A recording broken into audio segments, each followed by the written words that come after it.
Happy Thanksgiving, GMTV people. This is show number 37, and I hope you're all relaxing after a nice meal. Get ready for Jam TV.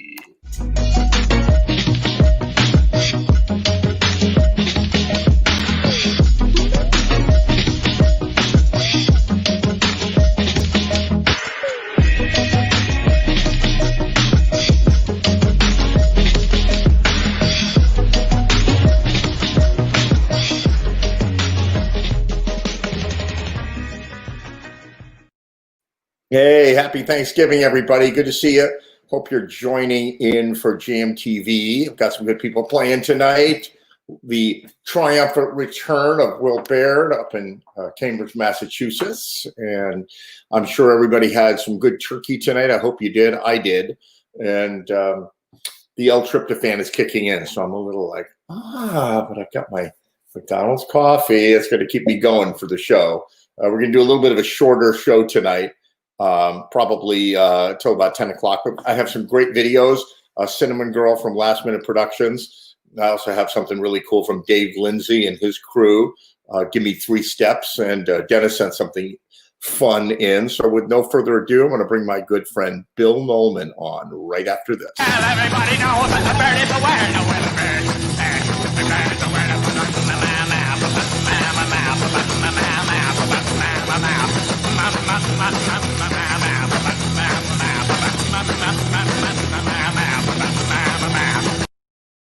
Hey, happy Thanksgiving, everybody. Happy Thanksgiving. I'm bringing on my good friend Bill Nolman. Happy Thanksgiving to you. You know, it's the thankiest great-skiving I ever had. Exactly. It's like Yoda speak. Exactly. Wow. A great holiday. It is. We celebrate, GMTV, we celebrate bloopers because that's just part of what we do, you know. How you doing? The big issue here is trying to discern the bloopers from just business as usual. It's exactly. That's it. So what are your big Thanksgiving plans?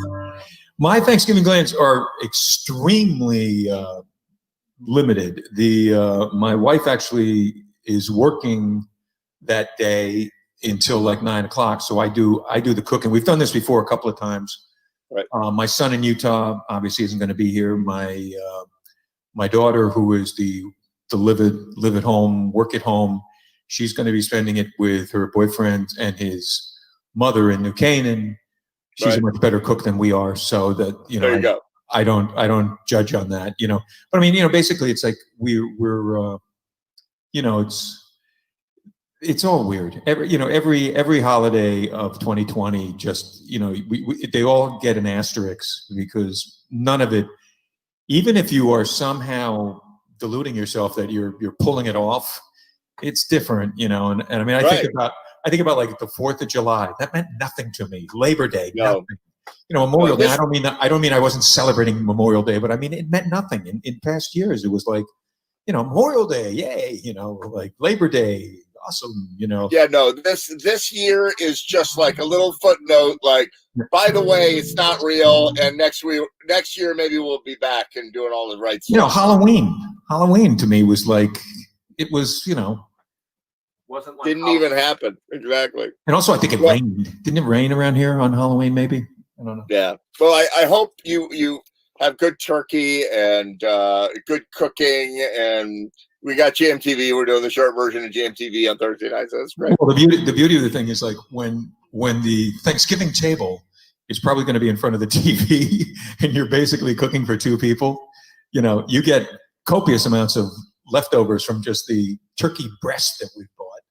And well, you know what? I'll tell you this. I always used to make big Thanksgiving dinners. For the last several years, I've been invited for Thanksgiving. So I'd go to somebody's house and they'd be like, oh, take a plate home with you. And you'd have like a half a portion. And you're like, no. So I would go home and I'd go to the sale the next day and I'd buy the 40 cents a pound turkey and I would cook up a giant feast and I had leftovers for 2 weeks. Yeah. Well, I think at like the ShopRite I go to, I think it's ShopRite. I can't remember if it's ShopRite, Stop or Shop. The one I go to, if you rack up like $400 in like the month preceding it, you get a free bird, And I generally don't go with like the completely free bird because that's like frozen, but you can get like a fresh bird and they're giving it's like $1 a pound instead of $2.99 a pound. That's a great deal. It's like Right. like a third off. But now that's the main course. That used to be that it was the leftover factor, because without That's it. leftovers, boy, that's All right, what do really- you got for us?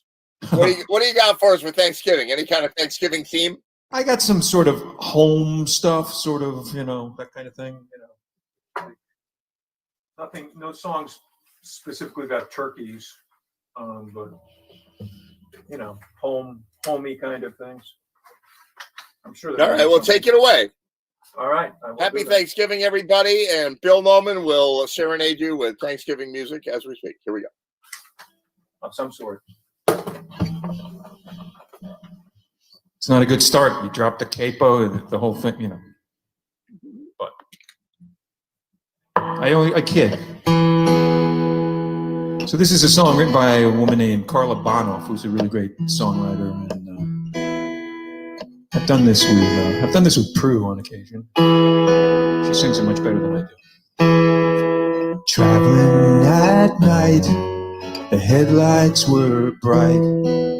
We've been up many an hour, and all through my brain comes the refrain of home, and it's warming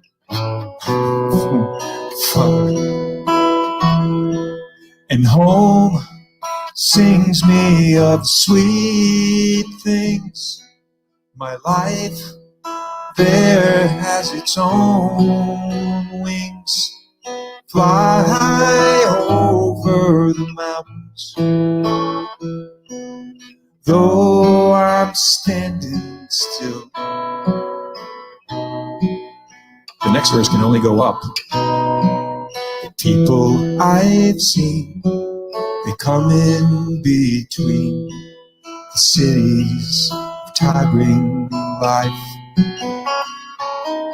The trains come and go, but inside the struggle will soon be a fight. And home think me of sweet things. My life there has its own wings. Fly high over the mountains. Though I'm standing still.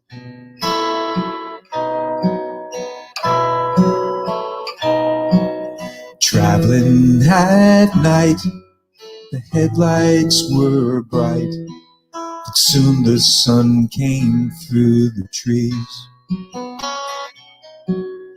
Round the next bend, the flowers will send the sweet scent of home in the breeze. And home sing me of sweet things. My life there has its own wings. Fly high over the mountains. Though I'm standing still. Though I'm standing still. Oh yes. Got off to a rocky start, but So you know what? If you bowl 2 strikes in a row, it's a double, and if you bowl 3 strikes in a row, it's called a turkey. Did you know that? Right, I did know that. And if you do it in the first 3 frames, it's called a sizzling turkey.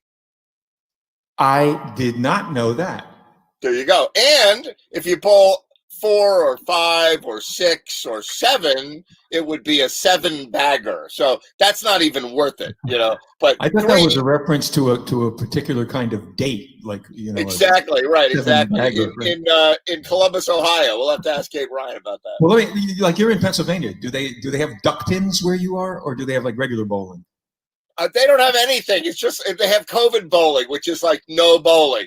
They have the IGA with the ketchup that comes in a 12-gallon jar. That's it. I'm getting that. All right, keep going. Okay, this is a song I've never played. This is a world premiere for me. It's a song by Johnny Lang, the young blues guitarist guy, and it's called "Thankful," and it's kind of a cool song. And what could go wrong? Someone standing in the welfare line, off the freeway with a hungry sign. Someone stressing about to lose their mind. They want to be thankful, thankful. Someone just became a single mother. Someone just lost a sister or brother. It's so important that we love each other. We've got to be thankful, thankful. And all thing to say that I'm thankful, thankful for every single breath I take. I gotta be thankful, thankful. Someone sitting in a prison cell, wasting away in their own personal hell. Everybody's got their own story to tell. You gotta be thankful, thankful. I used to think I didn't have a lot, but now I realize just how much I've got. Now every day I'm gonna take the time and spot, be thankful, thankful. For gotta take the time to say I wanna be thankful, thankful for every single breath I take. I wanna be thankful, thankful. Any one of these will go away. Could be me. If it had been for grace or money, who knows where I'd be. I've been riding on this roller coaster ride, running round, I've seen the up and down side, and I'm here to tell you the secret in life is gonna be thankful, thankful. I gotta take the time to say that I'm thankful, thankful. With every breath I take, I've gotta be thankful, thankful, thankful, thankful. Interesting. It'll be better the next time I play it, but That was great. So what's the story behind that? So Johnny Lang is a very, very talented young guy. He came up sort of the same time as Kenny Wayne Shepherd. They were little guitar slingers, and in my estimation, Johnny Lang had a bit of a better voice, but he's got a really good voice. And that's a song from an album of a long, long time ago, and he did it as a duet with Michael McDonald. So it was like, old great voice, young great voice, and very gospel-y. There was a lot more, chorus and stuff, but I think it's kind of a cool song, and I was just thinking in terms of thanks and Thanksgiving and Fantastic. I love it. There it goes. Good stuff. So, certainly not a deep cut. So it's a song that maybe makes sense right now.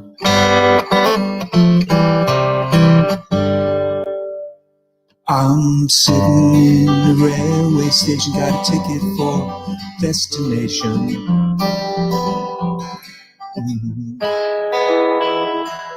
On a tour of one night stands, my suitcase and guitar in hand, and every stop is neatly planned. A poet and a one-man band. Homeward bound, I wish I was homeward bound, home where my thoughts escape me, home where my music's playing, home where my love light's waiting. Every day's an endless stream of cigarettes and magazines.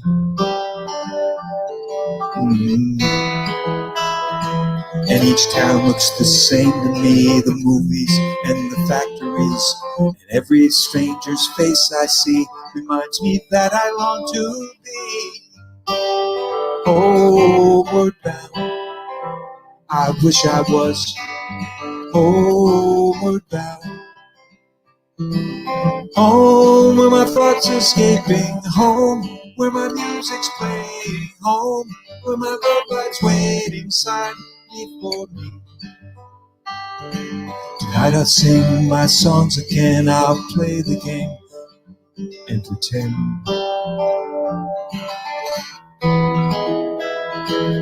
All my words come back to me in shades of mediocrity, like emptiness and harmony.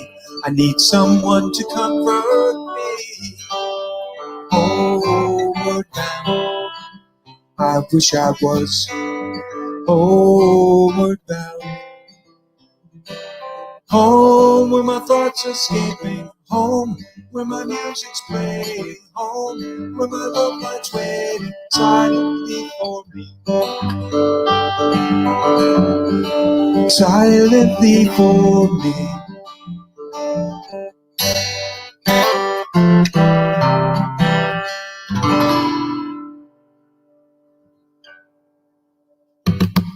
Love that.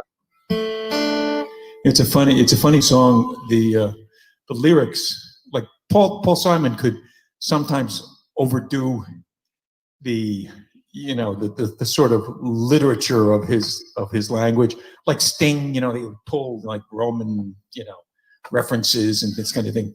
I always thought the verse that was like, all my words come back to me in shades of mediocrity, like emptiness and harmony. And I always thought of like, like you never would have written that like 10 years later. It would have been more to the point or something. Right, exactly. Shades of mediocrity. Yeah, exactly. What are you, a freaking poet down there? We used to do like one of our stock things when Eddie Wright and I used to play mostly as a duo. We did that for many years. And one of the funny things we always do is when you play something and no one would respond, we would go right immediately into silence like a cancer grows. Exactly. Very funny. All right, what else you got for us? Okay, I'll do one more. That'd be great. I'll do one more because I still have potatoes to mash. Exactly. One of the funny things too is like because my wife's not home, it's like I can mash potatoes and watch football at the same time. It's like there's no. Is there football? Is there football now? Tons. Yeah, there's 3 NFL games on that day. Oh my God. Yeah. No, see, I don't subscribe to football or whatever, and I don't work in a sports bar, playing music. So sports is dead to me right now. Like, I turn on Netflix and Hulu and Amazon Prime, and I don't see any sports ever. Did you watch on Netflix The Queen's Gambit? I've watched almost all of it. I like it. It's a nice little. I really liked it a lot. I mean, it's ironic that chess is one of the, like sports movies are very difficult to pull off. There's some great ones, but like chess, that and Searching for Bobby Fischer, like 2 of my favorite movies, and it's chess. I'll watch that tonight. All right, go for it. Okay, here's a little song by a Brit guy who's sort of interesting. He was in a band I think called Planksty, and doing Irish. He's Irish actually, and he's doing stuff. But he's also a songwriter who's written songs that he and Bonnie Raitt have done together. A guy named Paul Brady. It's just a funny song. I knew this African cause Hannibal's rocket, roll it, send it down the avenue. Went out to see the Roman Empire fall. 10,000 elephants in gold chain mail. Take it, shake it, make it what you wanna be. Them Roman legionnaires, they hit the trail. The world is what you make it. The world is what you make it. The world is what you make it. The world is what you make it. When Cleopatra ruled in Egypt's land, jump down, turn around, look at what the monkey did. She went to find herself a mighty man. In came Antonio from Italy. Haul it, pull it, drag it up the pyramid. He never knew how hard a girl could be. The world is what you make it. The world is what you make it. The world is what you make it. The world is what you make it.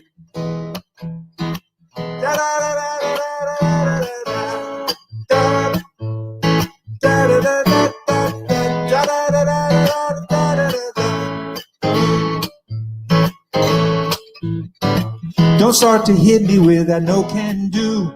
Losing, working up an attitude. Clean up them windows, let the sun shine through. There ain't no happy time without no pain.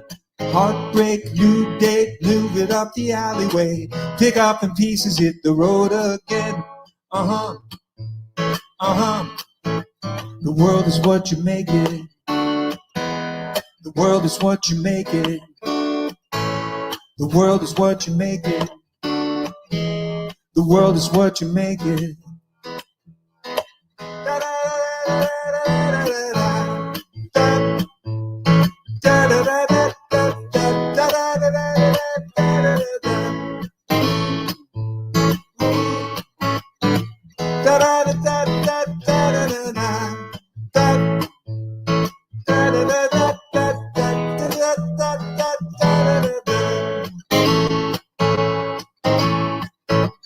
The world is what you make it. The world is what you make it. The world is what you make it. The world is what you make it.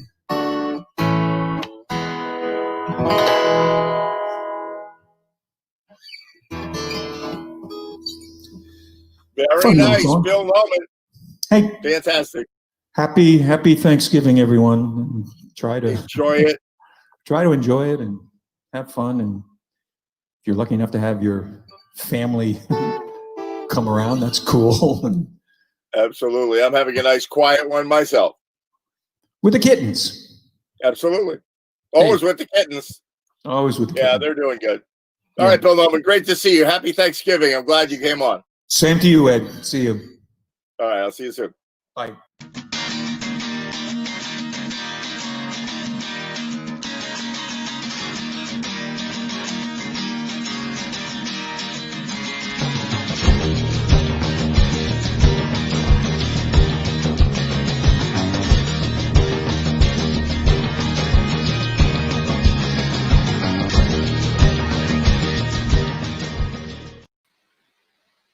Hey, JMTV. Oh, I've already got my first blooper. Amazing. So, yeah, happy Thanksgiving, everybody. Hope you had a good turkey day. That was a pre-recorded segment from Bill Noman. He's off enjoying turkey right now.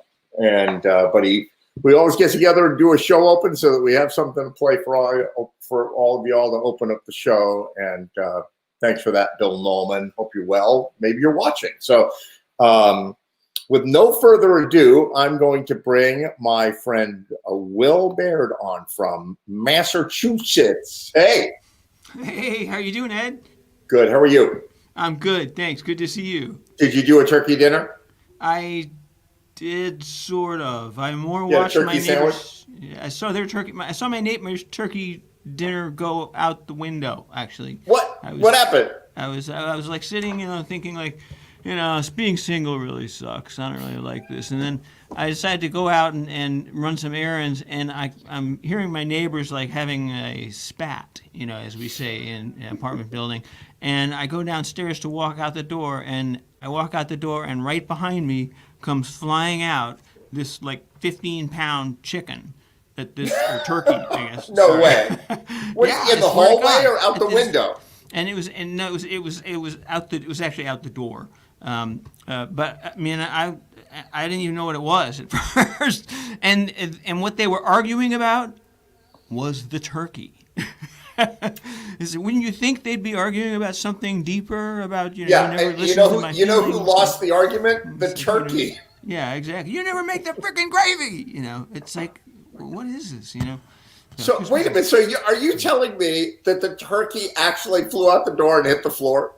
It actually hit the pavement because I was walking out the back door. That is brilliant. There's something I actually love about that. That's very like movie-esque, like the Thanksgiving turkey goes flying. Oh my God. I remember Letterman used to have this routine where they would drop stuff off the rooftop and I they remember. would film it from above. Yeah. And you'd see everything looked, I don't know. So how was it? So you scooped it up, you took it home, you polished it off, and you made your dinner That's out right. of that? I had my turkey dinner. There It you was go. great. That's what I would have done. I would have taken it home. That's a sort of a different kind of turkey day roadkill, I would have taken it home and cut it up for my cats. I would have made cat food out of it for a month. The whole family will be filled with wonderful food and nutrition. That is brilliant. I used to host big Thanksgiving Day things because my family was relatively small. So we never had like giant Thanksgiving things. But my mother wanted to have this sort of Thanksgiving feeling. So she loved Thanksgiving. But whenever I couldn't see her, like I'd be like, Mom, I'm a busy young man. You only get Christmas or Thanksgiving. I'm not flying out to see you in Arizona both times. And so she's like, all right, let's do Christmas. And I would host these Thanksgiving parties at my house for people that just didn't have they're not doing a turkey no matter how small for themselves, whatever. So I'd have like 20 people over. I would do a giant, like 20-pound turkey and all the trimmings and have people over, like foreigners who didn't, like they don't have Thanksgiving where they come from because it's the Pilgrims and the Indians. They don't have that in Austria or in. I used to have my friends Prabhu and Rama would come over from India, and they were like, "We are here working in the IT." I'm not going to do their accent. They're like working in an IT department, and they were like. We don't know how to cook this bird. I'm like, come over to my house. I got you covered. How do I cook this bird? Sorry, I shouldn't be making jokes like that. Yeah, exactly. Wrong kind of Indians. It's Native Americans, not actual Indians. It's very, the whole concept is very strange. I mean, what are we giving thanks for? That we got all their stuff. I don't know. It just doesn't seem right. Well, and that's the thing. I have a feeling. I always thought that history is maybe a little bit bullshit, because they were like the smiling Indians bringing them corn or whatever. And it's like, the reality is probably more like, well, they stopped killing them for one day so they could eat turkey, Try making a Pocahontas joke online and wow, all this like dark just stuff comes out about what the real Pocahontas, Oh my God. Horrifying. Yeah, exactly. Right. Exactly. So you going to play some music for us? What do you have for us today? I don't know. It depends. Yeah, I got a good tune actually. This tune is I heard this tune. I first heard this tune. I was at one of the big guitar stores, and I wanted to play a guitar, as people do. And there's a couple of people sitting in the back room. All guitar stores have the back room where there's expensive guitar. Or guitars. And here's these three people sitting there, and they're quietly kind of talking and so on. And they start playing, the two guys, and the woman isn't really singing, but they're hanging out. And I haven't really played with anyone before, So I'm like really kind of eager to kind of play and noodle a little bit, see what happens, So I do, And the guy turns and looks at me and smiles, and I'm like, I think I'm in here, And so he nods to me and I do a solo, and they all smile. And I'm like, this is really cool, I'm playing music with other people. So everything ends, high fives, pounds, everybody laughs, they walk out, and they start speaking a language I've never heard in my life. Really? And I realize that none of them speak English. And that is what a jam is all about. That's amazing. That's good stuff. Cool? So anyway, here's the tune that we did, and you'll see how it's kind of different from the original. How I was kind of going, what is that? Doesn't quite seem familiar. Right, fantastic. Take it away.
That sounds great. That's really cool.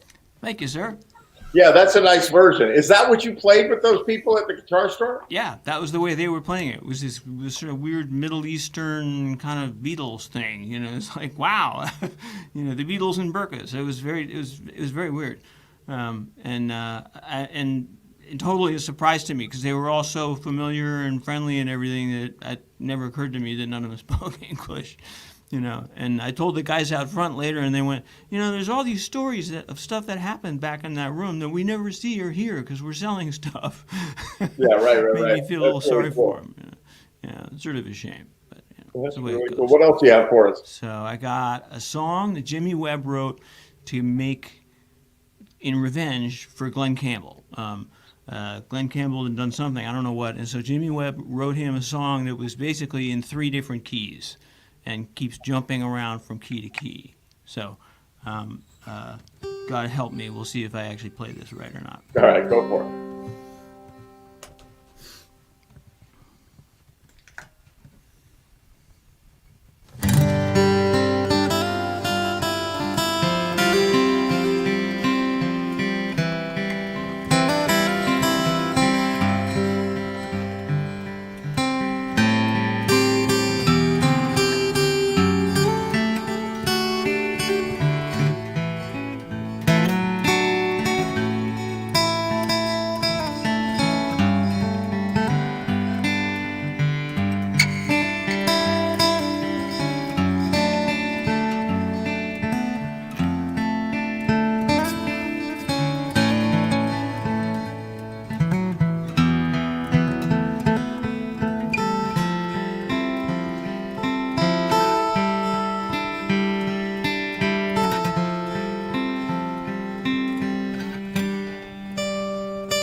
Very nice. Very, very nice.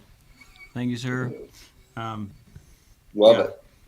So, yeah, I love that tune. It's and this guy, nobody's ever heard of Jimmy Cliff or Jimmy Webb, who I always get mixed up with Jimmy Cliff, you know. Right. But this guy wrote like 100,000 hits in the 70s. He wrote like Up and Away, and he wrote like all this stuff for Glenn Campbell, and he wrote all this. And then he wrote songs that start without you doing anything at all. And that is a backing track. That's what I play too, by the way. Yeah, right. It's like it's all a fake. That's really cool. So it's really funny. I was telling a friend of mine the other day. I said because normally on Jam TV, once we get going, once we get out of the Guinea Pig Theater hour with the introduction with Bill Nolan and all that, everybody usually does 2 songs, right? And so you were really instrumental, no pun intended, in helping me to get a musical instrument. I'm telling the story for everybody's benefit. You know the story. So yeah, I found this keyboard that I really wanted. That, by the way, is fantastic. This Yamaha Rhodes electric piano kind of thing. It's really great. But it was in Cambridge, Mass. So it's like, who do I know who could pick that up in Cambridge, Mass? And then I'm like, wait a minute, I know who could do it. You were very kind to help me with that. I really appreciate it. And I said, as a joke, I said, now you get to do 3 songs on Jam TV. And then the other day you're like, I'm coming on, I'm doing 3 songs. I'm like, great. I was being snarky, but I'm glad. I usually do 3 songs already. There you go. How is that a problem? Exactly. The transfer of that keyboard was, I felt like I was waiting for cops to jump out of the bushes. That's the way to do it. The way to do it is you pack the keyboard with like a kilo of cocaine, right? And then you're like, oh, hey, my good buddy, my pal, could you go and pick up from this guy, meet him on the side of the street, and he'll hand you the keyboard and whatever, and you pay him a little bit of money, and we'll figure that out. The police, all of a sudden, the helicopters come in. They're like, freeze! You're like, it's just a keyboard. Hey, man, I'm a musician and I'm a mule too, man. Exactly. A mule. That's what it's called, right? And it's like, and I'm like giving this guy like $600, and I looked in the box to make sure he wasn't giving you rocks, But I'm trying to be like subtle about the stuff, I got it in an envelope, and so then I go back across the street to the UPS store to mail it to you, and the guys go, boy, that was pretty obvious. Did you get the guy's driver's license? Because you're supposed to get a photograph of the guy's license when you buy something like that in right. Massachusetts. Oh, you are? It's that obvious. I mean, we were across a city street. Oh, that's really funny. So like, oh well, but I didn't get arrested, so that was good. No, I like days like that. But it is a little heavy. Like when it came, it was heavier than I thought. Maybe I should get my screwdriver out. Yeah, do you have it handy? Yeah, no, I don't. But I've been playing it like crazy. It's like a little Yamaha knockoff of the Rhodes electric piano and the Hohner clavinet and the Wurlitzer piano, and it's like that big, So I'm having a blast with it. It's really fun.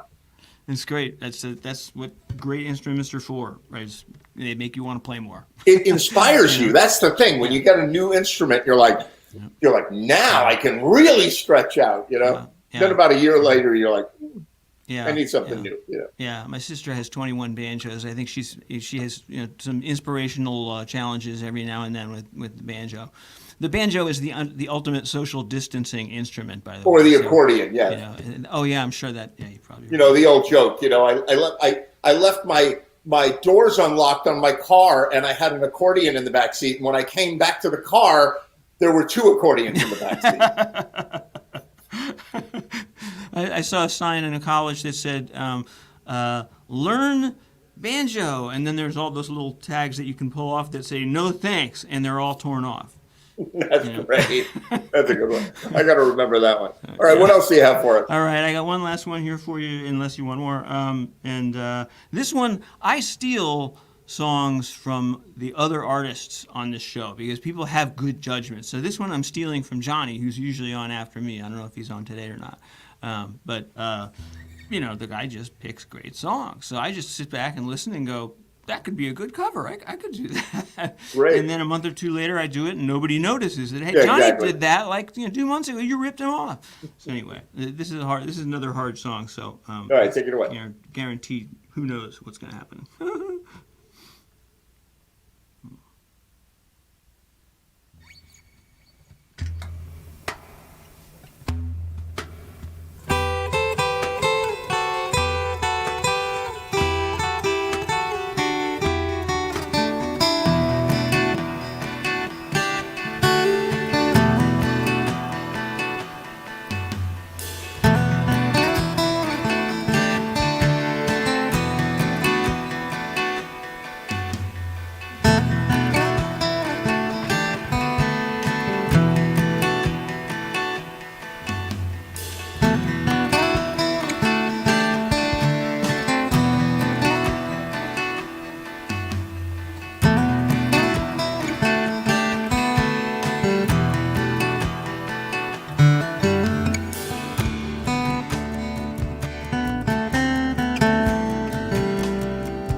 That was great. You just kind of get lost in the way that you do those tunes. Oh, thanks. I love it when that happens when I'm playing them. It's cool. It is really cool. Do you have one more that you could do for us? I was just digging that so I much. could do another one. Yeah. I have to do the old duck down and press the buttons thing, but Do the duck down and press. Oh, you didn't program the buttons in advance. I need to get you like a walking stick, like an Austrian walking stick with like a goat beard on it or something, and then you could like pop it with the walking stick. Yeah, not only that, but I could also like use it to like stick, a turkey and bring Exactly, or pick up a turkey in your hallway, Yeah, or protect myself from my neighbors, Okay, yeah. So that'd be great. I got a good one for you here. Sometimes. All right, great. Sometimes. And I want you to zoom back and show me your wire mess at some point, but I don't even know if you get that shot. Oh, I tried to I tried to see without my glasses.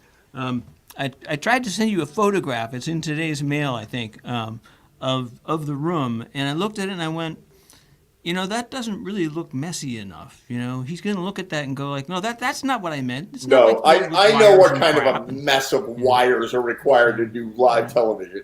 Yeah, but it's like, but I get up in the morning. I open my closet, and there's 14 white button-down shirts, right? And I just take one, And there's 14 pairs of black jeans, and I just take one, And that's everything in my life is very orderly and so on. You get up, right? You have what? 50 tropical shirts? I mean, how many of these things do you have? All right, so I had a woman say to me, well, I'm not wearing one today, by the way. I'm wearing like a normal shirt I was today. shocked. Yeah. But it is short sleeve, so there you go. But at one point, one of the people on the show said to me, like, you seem like you've got like a dozen of those shirts. I'm like, yeah, actually, I have about a dozen. I have like 30 Hawaiian shirts. And to be honest with you, I think it started, I always liked Hawaiian shirts, but I think it started with Billy Foster. Mm-hmm. That Billy always would wear Hawaiian shirts, even if it was January. He'd do a Billy and the Showman gig, and he's wearing a Hawaiian shirt. And I'm like, what a great idea. Like, it transports you into a different place. So I've been doing it ever since, performing in dashikis and colorful tropical shirts. It's really dashiki. Oh yeah, I have a whole like collection of you need to get like a head turban thing, Yeah, exactly. By the way, you folks at home don't realize that what we see is a small version of what you see in this small screen. It includes the little thing that crawls across the bottom of the screen. Yes. But we can't read it because it's so small. Oh, okay. So I keep thinking it's a weather alert. So it is a weather alert. There's a tornado. Crap, it's like a tornado or something. It says there's a tornado coming in, Exactly. and look the heck out.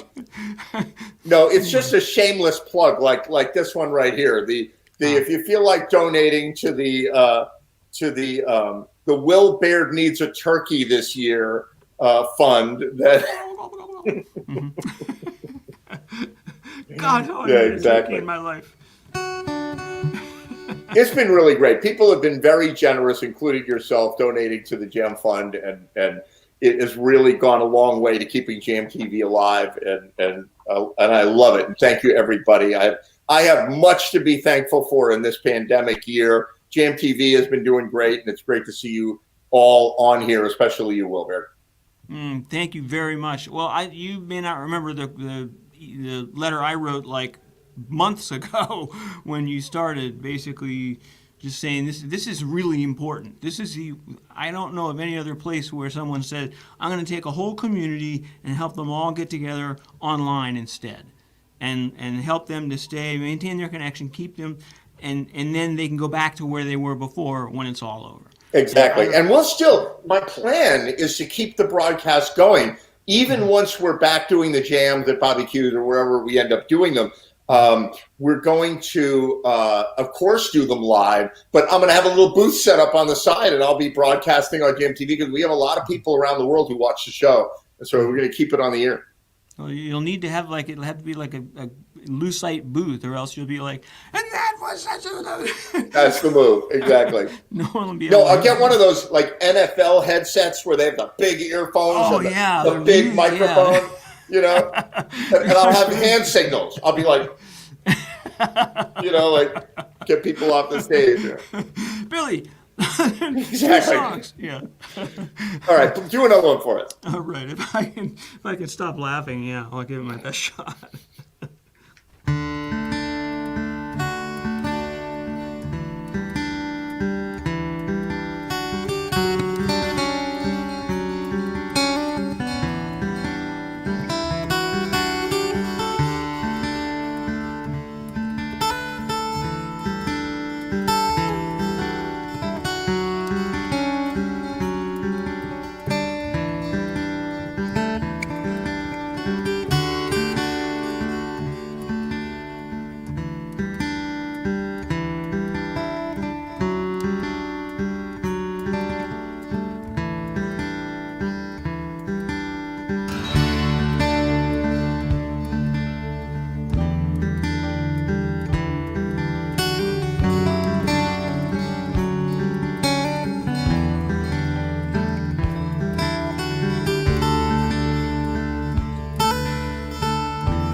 Really good. Look, even Pat Padula likes it. Very Hey, good. how are you? Happy Thanksgiving.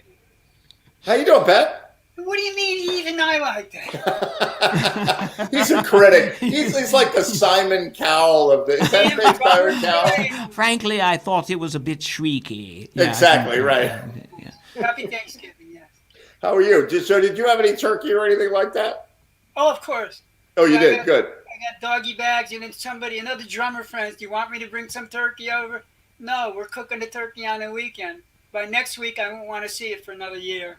Well, you know, I was invited to a friend's for Thanksgiving, and I'm always grateful of that. But the unfortunate side effect about being invited is that you don't have the gigantic volume of leftovers that you would normally have if you made it yourself. So I'm going to have to go get my own turkey and make it. Yeah. Yeah, and they're on sale tonight. Yeah. So what is an on sale price? Hey, Ray.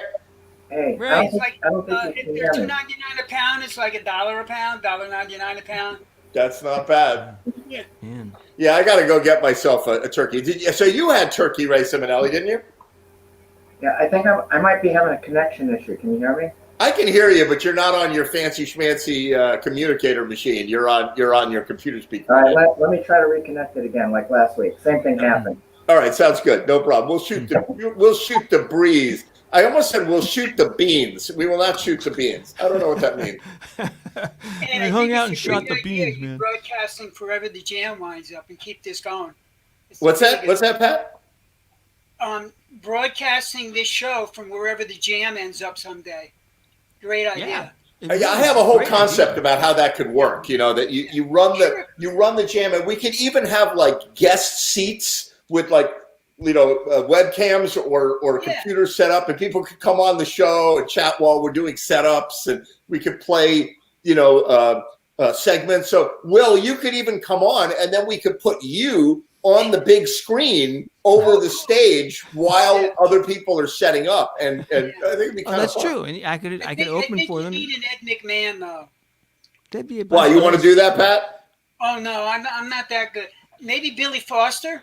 Billy Foster, yeah. Randy Stone is a pretty good Ed McMahon Randy as would well. be Yeah, very yeah, good. Randy's good.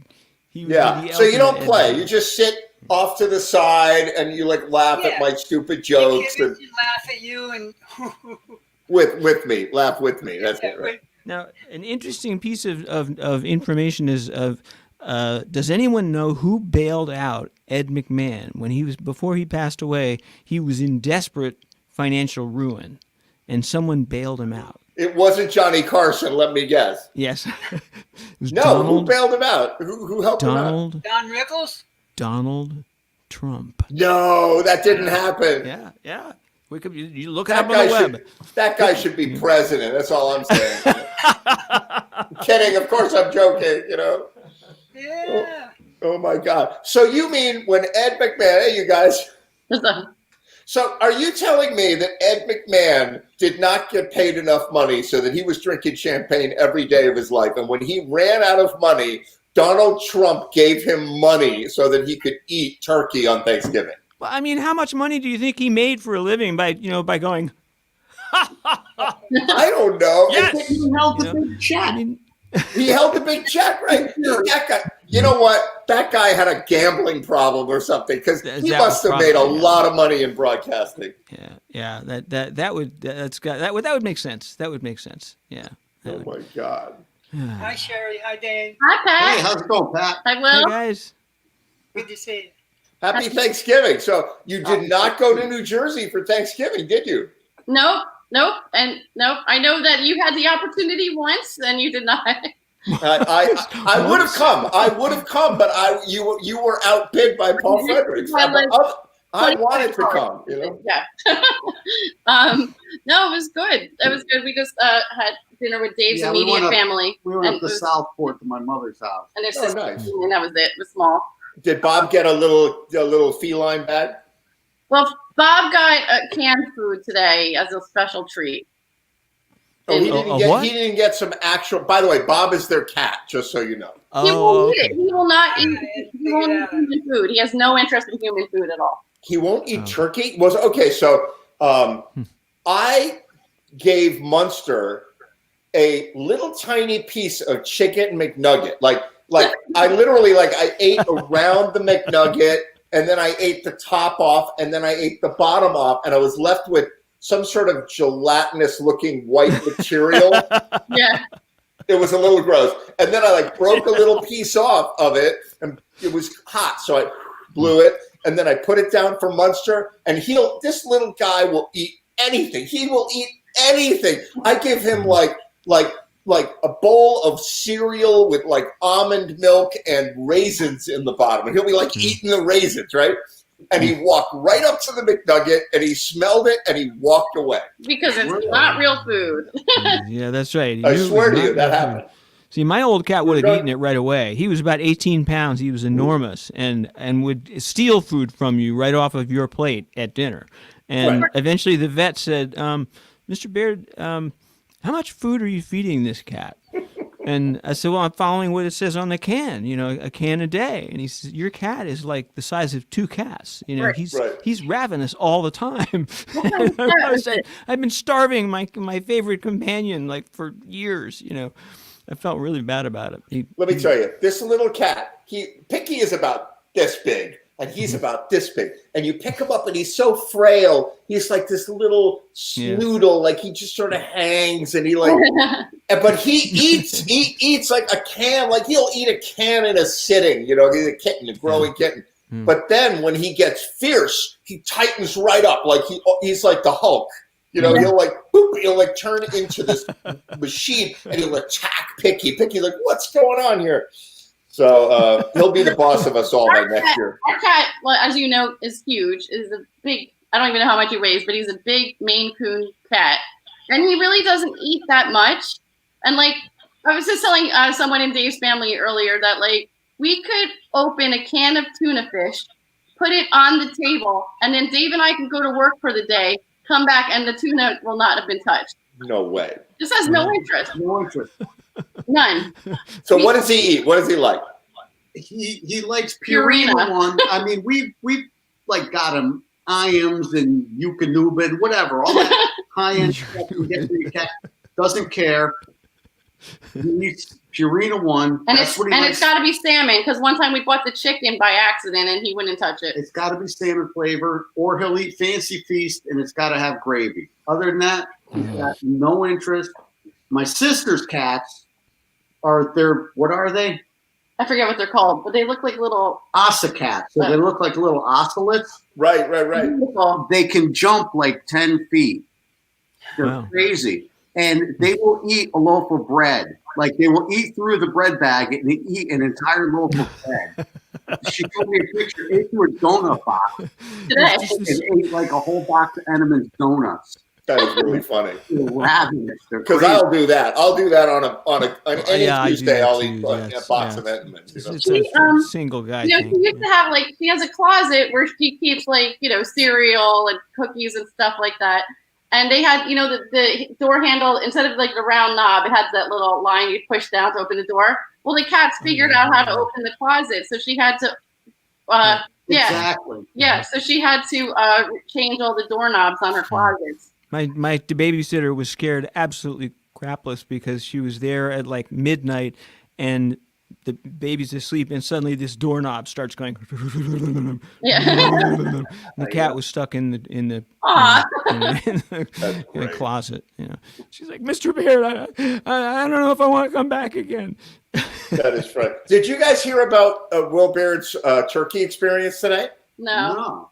Oh my God! Yeah, so you weren't logged in yet, but he's going down he's coming home, and you tell the story. You tell it. Well, I was headed out, and I'm hearing my neighbors, saying something at when you live in the city, people they make noise. So anyway, I'm sort of aware that something's a little tense, but I'm on my way, moving along, and I get by the guy who's walking out, and out over my shoulder comes a giant cooked turkey that just goes and lands like right at the guy's feet. and she yells something at him about the turkey. They were actually arguing about the turkey, so she has taken the turkey and thrown it in the parking lot. Well, now no one can eat it. So yeah, I think I dated her. I definitely dated a bunch of people who would throw a turkey at me. Like that is the story of my life. I wondered, like, how did she not burn herself? That's I weird, just right? If you could throw a whole cooked turkey at somebody, that's like you're pretty wound up, right? I think Yeah, you're Yeah. pretty wound up. Oh, that's passion. True. Yeah. Like if you've never had a turkey thrown at you by a woman, you're not living right. you have not experienced true love. it's That's right. That's true love. Passion. issues Ask to work through. Billy; he would tell you. Oh my God, Billy's had a couple turkeys. You were thrown not at him. worthy of turkey love. Yeah. Pat, I love your chair. I know we say this every time, but you look like some space commander. It's true. Yeah. You have like the coolest chair ever. What? It's just a cheap $100 Amazon gaming chair. Gaming. Of course, you have a Yeah. gaming chair, but he The looks like cockpit. he looks like the villain in what was that Galaxy Quest? Like the big green villain, and because your lighting is a little green, like you look like the villain in Galaxy I'm Quest. green. I'm green. Because sometimes, like, depending on your angle, it looks like the blue things are coming out of Come out your of my head. ears. Yeah. Right. It's so cool. I'm really Uncle Martin, but don't tell anybody. There it is. Well, it's like there's in Star Wars. There's always two, right? There's always two Siths, right? The Lord and the Apprentice, right? So Pat's like the sensei. He's like the head Sith there. It's Ed really Cool true. calls me Yoda. Yoda? Hello, Ed. you know, Ed. All right, Sherry and Dave, play us a song. All right. Hopefully, And if you can get the turkey to play, that would be even better. So you would think because we Dave live is together, playing. you think that because we live together, we sit around and like play music all the time. Nope. We never sit around and play. The first time we played music together in months. Well, we're glad to give you that opportunity right here on GMTV. So here we go. So hopefully No this pressure. sounds okay. Dave's plugged in. He's playing his U bass, and I'm not plugged in. So I think it should sound okay though. It'll work. All right, Okay. go for it. Alrighty, here we go.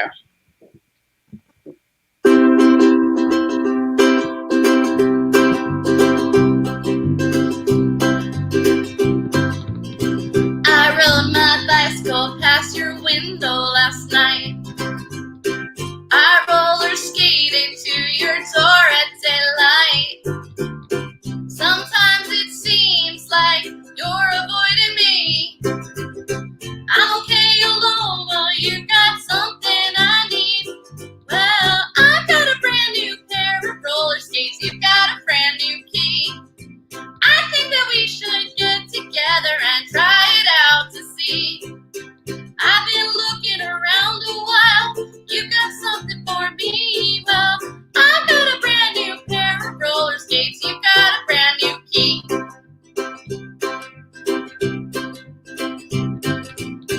I roller skate, I ride my bike, don't drive no car. Don't go too fast, but I go pretty far. For someone who don't drive, I've been all around the world. Some people say I do alright for a girl. Yeah. Yeah, yeah, yeah, yeah. Yeah, yeah. Yeah, yeah.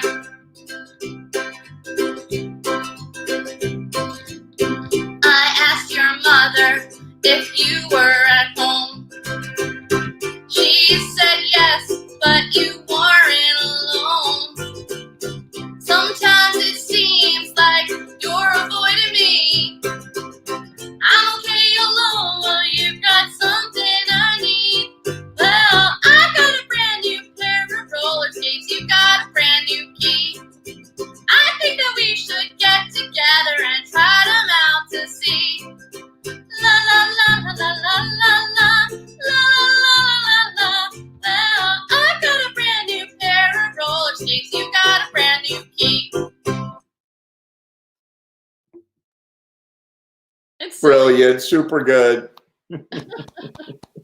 I love that song, and I've always loved the sort of like snowball rolling down the hill lyrics, like da da da da da da. You know, like, I know it almost sounds like a circus or a carnival or something. right? That you think is great. It does have a carnival thing. Got to a it. cool vibe. All right, what else do you have for us?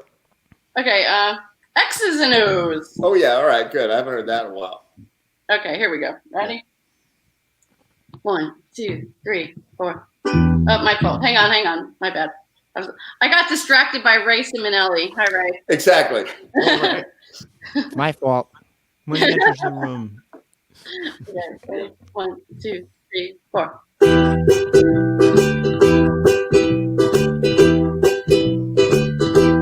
Found me a boy and turned him into a man. Showed him all the things that he couldn't understand. Whoa. Then I let him go. There's one in California who's been cursing my name, 'cause I found me a better lover in the UK. I made my getaway. 1, 2, 3, they're gonna run back to me, 'cause I'm the best lover that they never got to keep. 1, 2, 3, they're gonna run back to me. They always wanna come, but they never wanna leave. X's and O's, they haunt me. They go, they want me to make them all. They won't let go. X's and O's.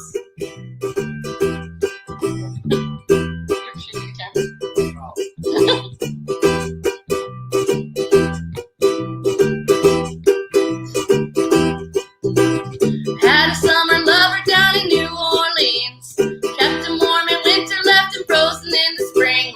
night. How the seasons go by. I get high and I love to get low. Hearts keep breaking and those heads just roll. That's how that story goes. 1, 2, 3, they're gonna run back to me. 'Cause I'm the best baby that they never got to keep. 1, 2, 3, they're gonna run back to me. They always wanna come, but they never wanna leave. X's and the O-O-O's, they haunt me like ghosts. They want me, make them oh-oh-oh, they won't let go. X's and the O-O-O's, they haunt me like ghosts. They want me, make them oh, they won't let go. X's and O's.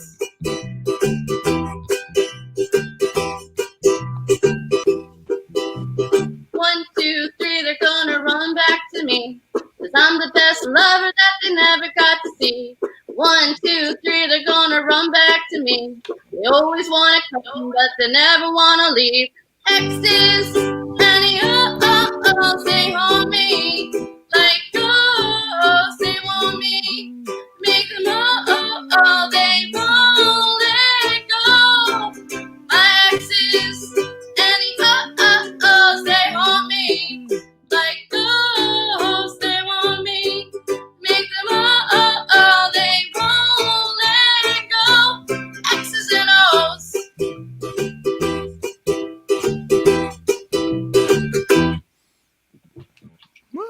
You guys have been practicing. We practiced for You've 5 been practicing. Because that was rocking good. That was a razor tight ending. We have never done that at the Jam once.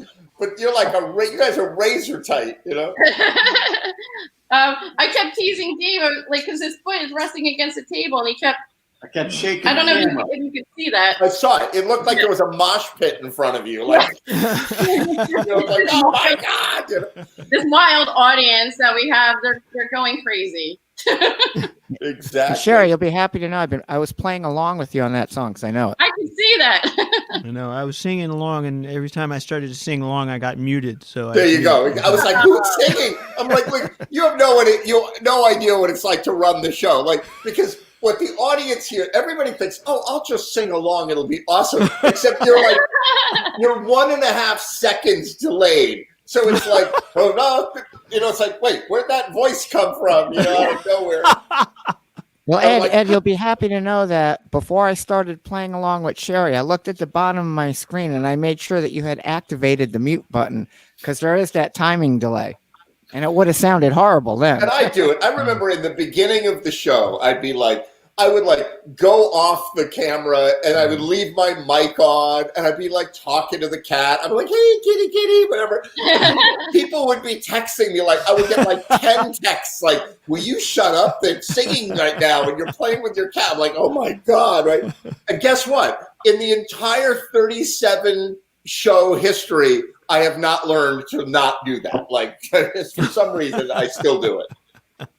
They didn't I don't know, wasn't there a president or something that he had the lapel mic on and then went to the men's room and they never. Ronald Reagan. Well, Ronald Reagan did something where he didn't know they were live. He did his weekly presidential address, right? On the radio. Did Trump do that every week? Did he do a weekly radio address? God forbid. I don't even know. I'm not So Reagan did that, and he's an actor, right? So he gets on the radio. He doesn't realize it's live, and he says something like, "Okay, the missiles are flying. The World War III has broken out," or whatever.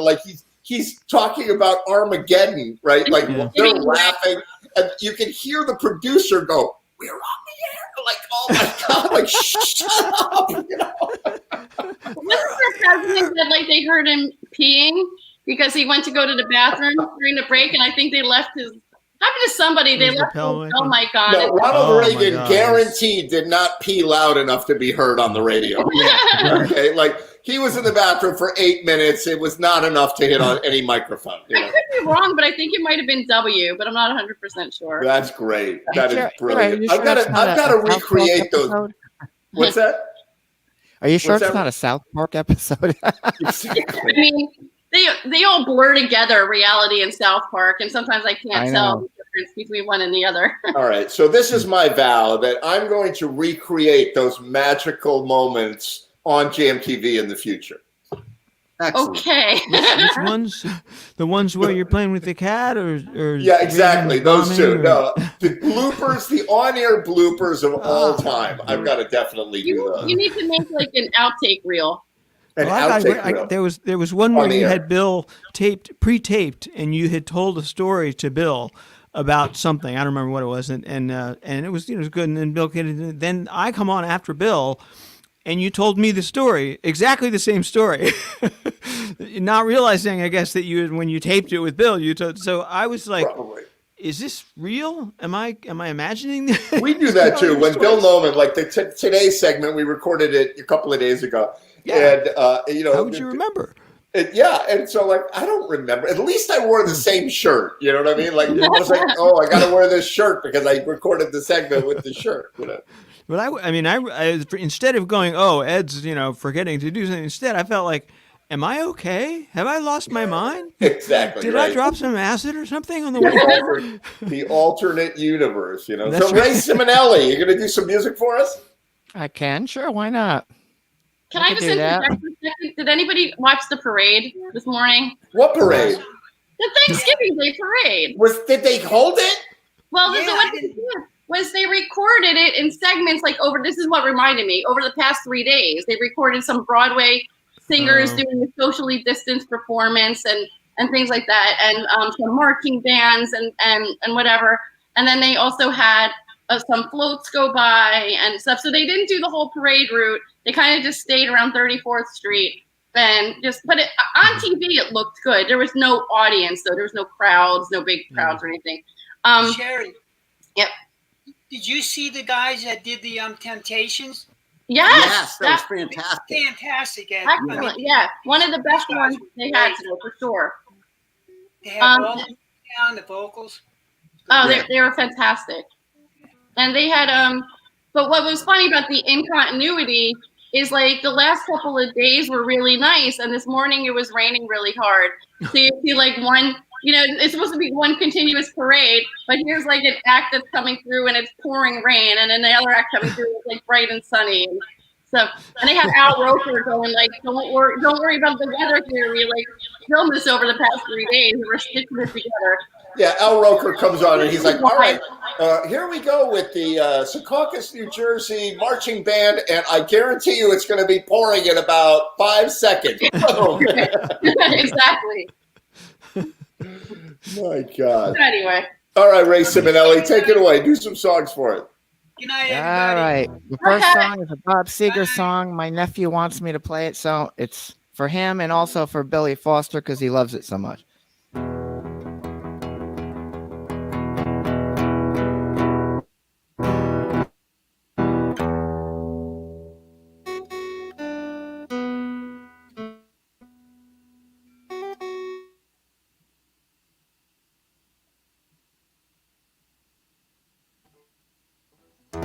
I think it froze. Dark and lonesome highway east of Omaha. You can hear the engine room. That is one old song. You can think about the woman, the girl you knew never saw.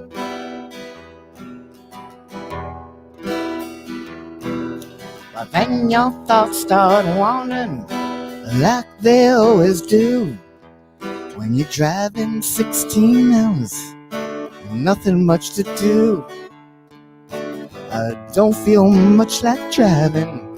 I wish the trip was through.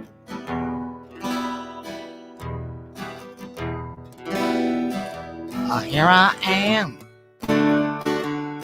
on the road again. Here I am Up on stage, there I go,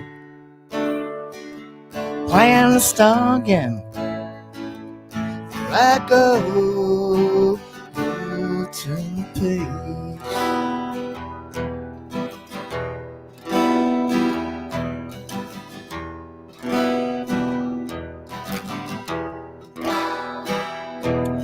I walk into a restaurant, strung out from the road. You can feel the eyes upon you as you're shaking off the coat.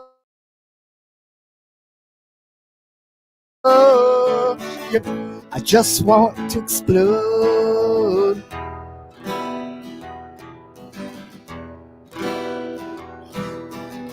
Sometimes you can hear them talk, but other time you can.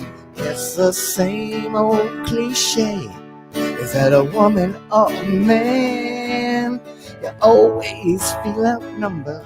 You dare not take a stand.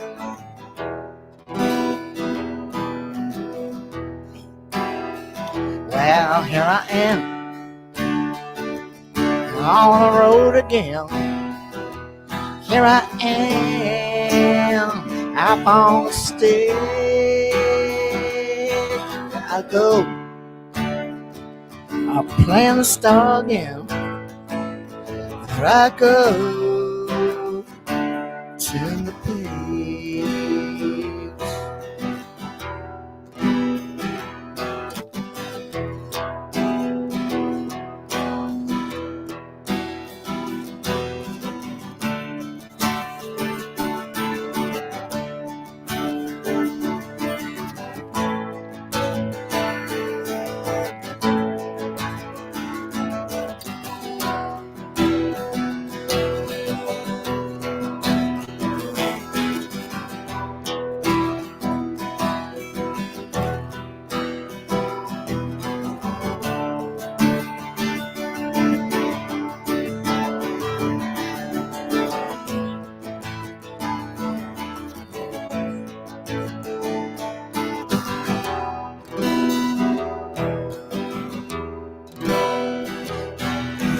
Out there in the spotlight, are you a million miles away? Every ounce of energy you have to give away, and the sweat pours out your body like the music that you play.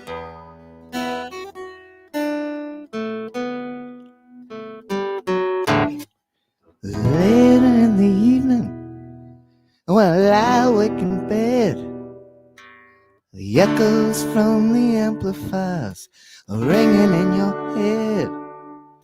Smoke the day's last cigarette. Remember what she said.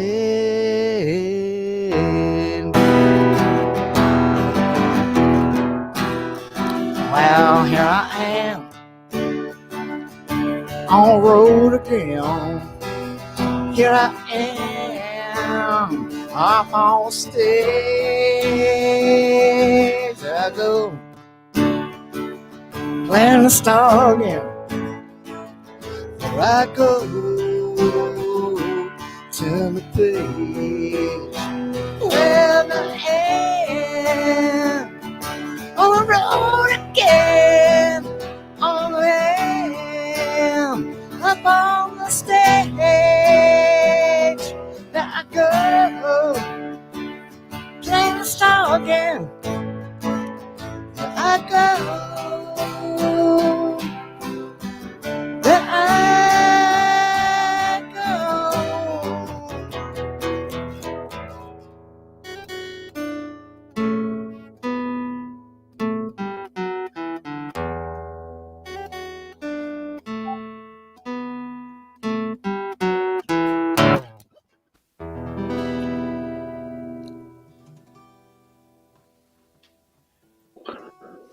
All right, that was for my nephew Rich Yeah. and for Billy Foster, who's not on the screen, by the way. Where is he? What are you eating, Dave Lindsay? I want to know what you're eating. This is Thanksgiving dinner.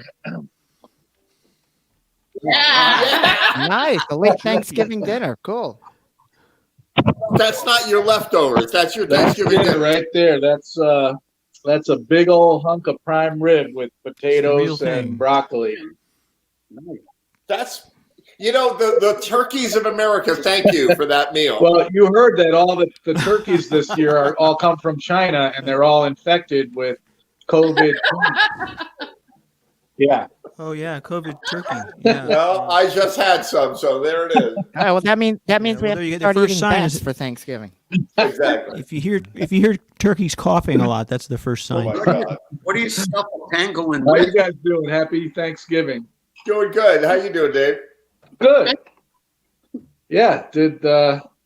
We were, gonna have 5 people for Thanksgiving dinner tonight, and then it was gonna just be Michelle and I and my kids and my daughter's boyfriend, and then we decided, you kids stay away from us, and that's it. So it's just the 2 of us, I'm Michelle. How you doing, Michelle? and we decided no turkey, prime rib, and we're fairly happy. That's fantastic. Did you make that prime rib or did you order We it from did, someone? yeah. Ooh, that's fantastic. Well, I had If this I great was plan. a little more technically savvy, I might be able to display a photo of how it looked before it went in the Wow. oven and came out, but I'm not. Plus, I'm in the middle of eating, so So how big a prime rib did you make? You make like a whole like half a rib or it was 4 pounds. That's So it's fantastic. only like two ribs, but they're big ribs. Oh, that sounds terrific. Listen, there's a place. Do yourself a favor and look this up. You know what? After the next song, I'm going to play you a video from a place. There's a place. God, I hope they survive the COVID thing. I hope they survive. They're in Chicopee, Mass. Right? It's only like an hour and 45 minutes, just north of Springfield, Mass. And Will Baird, you drive. It's probably an hour and a half for you, and it's probably it's an hour and 45 minutes for us. And it's called Bernie's Dining Depot, and they've got a locomotive. No, they're not a locomotive. They've got a train car that's built onto the restaurant, so you eat in the train car, and they do prime rib that you've never seen. It's like 6-inch thick cuts of prime rib that you can order at this place, and it's phenomenal. And I'm What's like, the name of it? it's Bernie's called what? Bernie's Dining Depot, and I'm going to play a video from that. I'm going to download it and play it while Ray plays his next song. With the locomotive. We want to see the that's locomotive. Oh yeah. All right, I'm Yeah. going to play it because I'm a big fan of this place. I would drive 2 hours to get to this friggin' place. Wow. And we'll do a jammer road trip as soon as this is all over. We'll do get a like- school bus. Yeah, exactly. Like you guys do your bicycle trips. We're now going to go. We're going to we'll charter a bus and we'll go up to And Bernie's Dining we'll get Depot. we got a Man. second bus of turkeys too.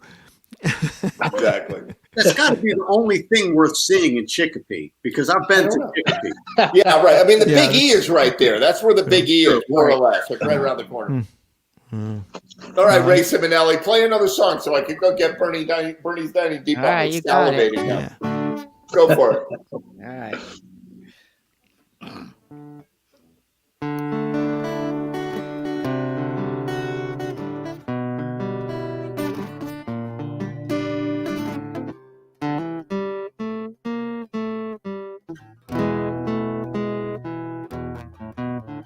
When you're knocking on my cellar door, I love you, baby, can I have some more? Ooh, the damage done. I hit the city and I lost my band. I seen a needle take another man. Gone, gone, the damage done.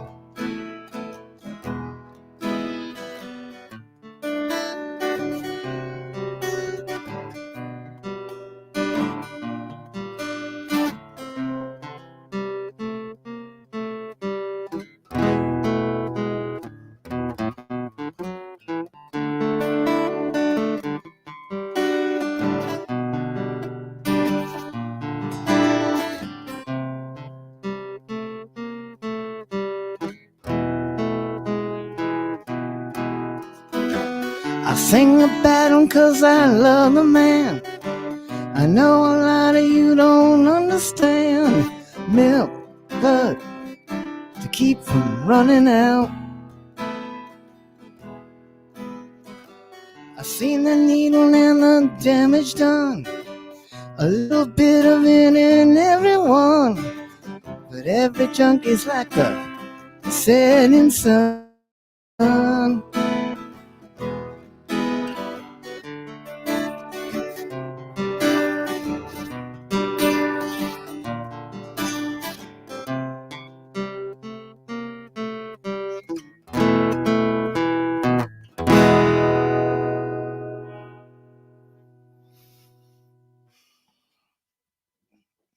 Neil Young. Oh yeah, Ray Ciminelli, that was phenomenal. Thank you very much, man.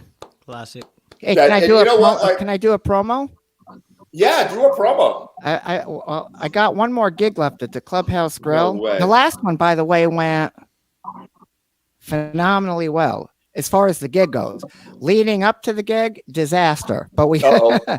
Tell me about Well- that. I want to hear the disaster part. Yeah, that's the fun part. the disaster.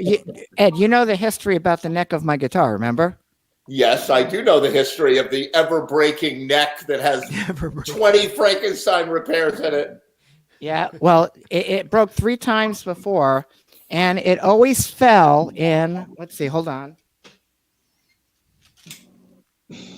Let's see. I want a demonstration Harkey- of that. Can you see it? Yeah? The first 3 times, it was in the Harkey stand, and the top of the stand locks when you put the guitar in. So it always fell forward. It was locked in there, and when it fell on the ground, that pressure just like split the neck wide open. And my boy Joe Roberts down at Houston, Connecticut Music, patched it together each time. Well, here we are in Todd Joyner's driveway doing a rehearsal with Christine, Scotty, Dave Rao outside in the driveway. It was a beautiful afternoon. Sun was out, no wind. I didn't even bring my stand, right? So shouldn't even be an issue. So Todd has this guitar stand. It's one of those multiple, like you can hold 4 guitars in.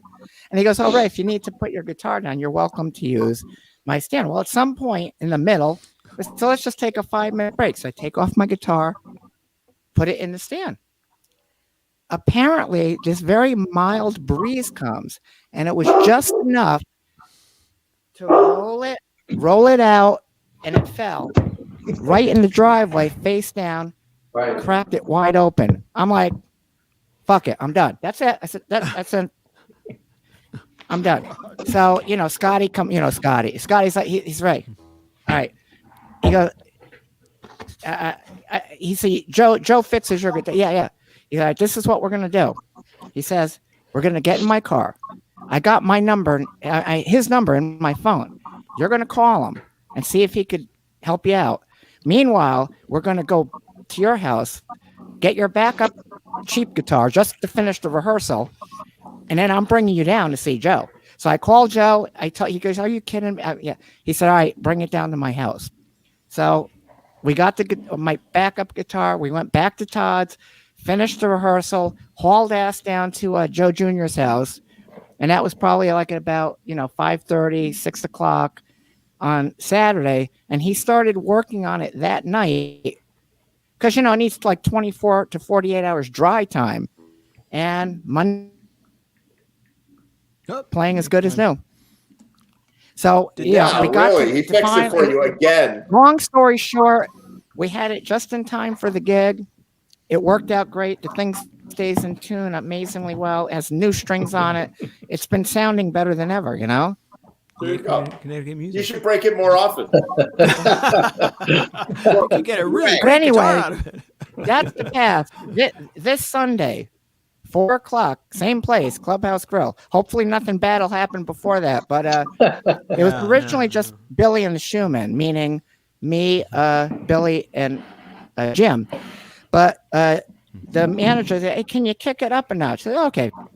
So we added Dave Rao on drums and Randy Stone on bass. Scott Hensley's going to join us on a few songs. And then we got a bunch of female vocalists that are just going to make, guest Noise? appearances, like 2 songs apiece, scattered throughout the entire gig. So we're scheduled to play from 4 to 7. There's an opportunity to get pushed until 8 if it's a good crowd. And it should be a great event. It should be a lot of fun. Good weather day, I think. The heaters are up there. And they've got 1 more week left of live music. They're going to be done on, it's either December 5th or 6th. The end of that first week of December, they're done. Right. So, All right, I'm just everybody glad go that, out, but be had a few careful. I got to tell you, I have been scared to death and like hoping and crossing my fingers and my toes that everybody stays healthy at all these music gigs this summer. But so far, it's been pretty good. But be careful as they're like I can't hear enclosing Ed. you Ed in is like plastic. cutting out. Oh no! Can you guys hear me? Yes. Yeah. Yeah, it's be careful. Everybody be careful because right now they're wrapping us like up like chickens in these tents and whatever. Like, let's be really super careful. I don't want anybody to get sick at this point. I've had too many friends sick from this thing. I was really careful before. I had a bunch of teeth pulled, and before I had them pulled, I also got a COVID, test. Yep. And I told my doctor I'm all set. I got the test. I got everything planned. Really well organized. I got the Percocet. I'm ready to drive. And that was where he stopped me and said, "You ready to drive? You can't drive with Percocet." So that's why I'm here in Cambridge alone on Thanksgiving. There it is. And the Percocet Exactly. is starting to wear off. So I'm probably going to leave in a little while. Yeah, right. There it is. Exactly. So, all right. So this is where we are all going. The only person that won't be salivating while this is playing is Dave Lindsay because he just literally, he's still swallowing it's going down his throat from his Thanksgiving dinner of prime rib. But check this out. Check this out. Prime rib lovers, it's time to open wide. Really, really wide. Because you've never seen a side of beef, slow roasted, juicy, tender, perfectly marbled beef like the one they serve up in insane proportions at Bernie's Dining Depot in Chicopee, Massachusetts. Before we slice into the prime rib, let's slice into Bernie's backstory. The restaurant, with its distinctive train car building and locomotive-sized meals, has been around for a few decades, serving breakfast, lunch, and dinner. And it's become one of the top dining destinations for big eaters anywhere in Western Mass, as owner Barbara Bernash explains. Bernie's is a family-run diner. Our menu is varied between Italian dinners, entrees, seafood, a lot of the staples that you might serve in your own home. But we do have a very big menu for just about anybody that might want to come in and they can't go away hungry because the meals are plentiful, large portions, a lot of take-homes. We do not have portion control at Bernie's. Oh my God, I gotta tell you, the food is so good there, and they don't screw around. It's like a diner. It's an old world 1950s made in a factory diner, all stainless steel, when they attach a train car to it, and they serve, the prime ribs are like this big, and you eat until you can't move, and there's like still this much left. It's incredible. Yeah, that looks awesome. Crazy. Oh my God, I want to go there. Woo! Yeah, me too. Where is this place? This place is, hey Mike, how you doing? Hey John.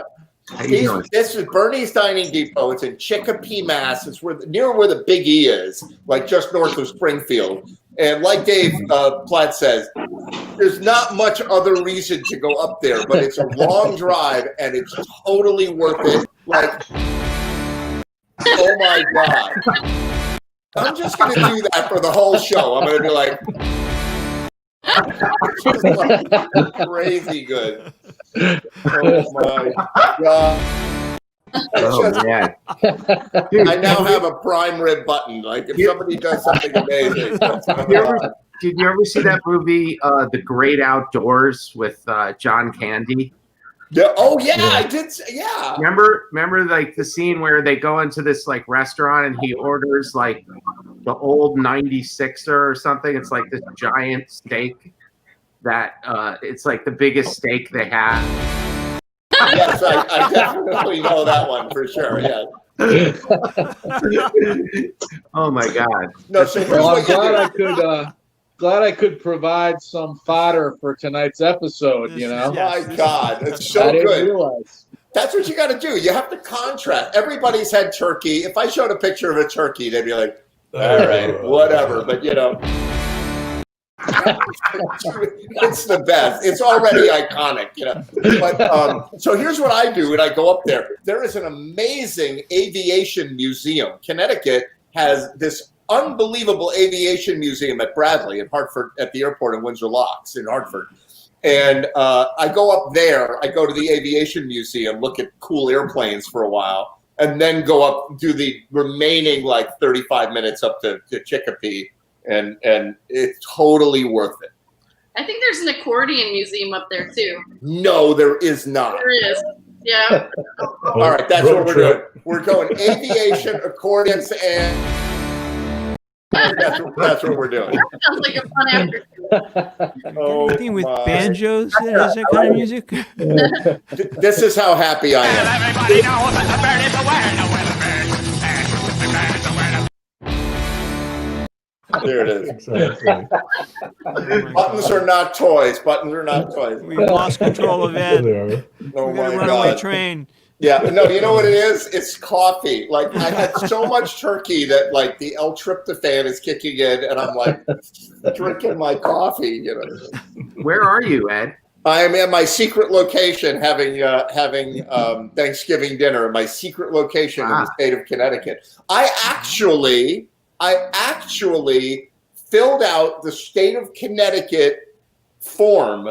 You have to. If you come, I was in Pennsylvania. If you go to Pennsylvania and you come back to Connecticut, you have to go and fill out this onerous form so that the state can track you and whatever. Like I felt very uncomfortable doing, but I did it. So so that they know that I'm not like bringing in Pennsylvania's filthy COVID problem. Even though I'm like in the woods with nobody around in Pennsylvania, Connecticut wants to make sure I'm not infecting anybody. So. And they have no one who has any time How to did follow up on it anyway. Exactly. How did they get you the form, Ed? Like, how'd you know about that? You do it online, and the way that you know about it is that there is if you go to the website to check out, like, what do I do if I come in from a state? Like, they only do it from states that have a COVID problem. So it's like 49 of the 50 states. Right. It's like every state except Connecticut, which is the worst one in the country right now. Like, so but you go to the website, and the first thing it says is, if you don't fill out the form within 24 hours, it's a $500 fine. And you've already gone to the website. And as Dennis Allred knows, once you've gone to the website, they already know who you are. So I'm like, no, I'm not going to play that game, you know? Glory of the cookie. Wow. I was reading that today too, and they consider New York, New Jersey, and Connecticut one region. So if you're going from one of those states to the other, you're okay. But yeah, like if you live in Connecticut, you go to New York or you go to New Jersey, you're okay. You go to Massachusetts, then you got to fill out that form. Or from Pennsylvania. Yeah. Yeah, this is the worst part now. I go back to Pennsylvania. Pennsylvania is going to want me to quarantine for 2 weeks, which is no problem because I quarantine anyway. Anyway, but yeah, you're going to have to quarantine for 2 weeks. Right. Oh, my God. So now I'm on the radar. Like, I'm on their radar. I'm Typhoid Mary. He's a traveler. I'm a traveler. He could be a carrier. The museum is in Canaan, Connecticut. Where is it? But not JC. Canaan. It's near Norfolk. It's northwest corner of Connecticut. Oh, that's very cool. Hey, JC, how you doing? Good. How are you? It's Can you really hear me? funny. Like, I saw you Yeah, we there. can hear I you. hear you fine. I saw you there, and I'm like, oh, my God, I forgot to push JC in. So I pushed JC in, and he's like rocking out, like, and I'm like, oh. Unbelievable. This is how good JC also plays the band. Prime. That's how good. He knew that was coming. Yeah. He knew it was coming. We created a monster. Canaan is nowhere near it. I just looked on a map, but we All can. right. We can. But you know what? Chicopee is far, too, so we got to figure out how to go to. Is it really an accordion museum? Yes, it's called the New England Accordion Museum, and it's in Canaan, Connecticut. How come I've never heard of that? That's amazing. I don't know. Canaan, Connecticut. All right, I want to go there. You don't know everything. All right, so It's the northwest corner of the state. everybody wants to go for the prime rib, but nobody wants to go to the accordion museum. I'll go. That's right. Yeah. I'll go to the accordion. John goes. Hey, once John you're on the goes. bus, you gotta buying go. the steak afterwards. Right. You can't Doesn't pick matter. Get your ticket, you go where it goes. Or I get to go to see the music instruments if I get the steak. I don't know which one. They're both good. Yeah, you gotta go, and we gotta get a bus and a driver, you know, because or at least a camper, like so that, we could like sleep it off on the way home. Like we'll get Paul Fredericks to bring his camper. I think he got a new one. I think he's getting a new camper, Paul Frederick. I don't think I made that up. I think he actually told me he's getting a new camper. That's true, yes. We're going to pile like 15 people in the friggin' camper, and he's going to be up in the big, whatever he uses to tow is like this giant, not a Subaru, a Suburban. Mm-hmm. We're going to be in the Suburban. Some of us are going to be passed out in the beds, whatever. We'll be partying in the back of the bus. Will, you got to bring the in purpose the jam van. Exactly. The jam van. Yes, exactly. We'll tow with the jam Move it van. out, and we'll all just like line up in there like 30. Yeah, and we can switch off driving. Like when you pass out, I'll take the wheel. And That's a great idea.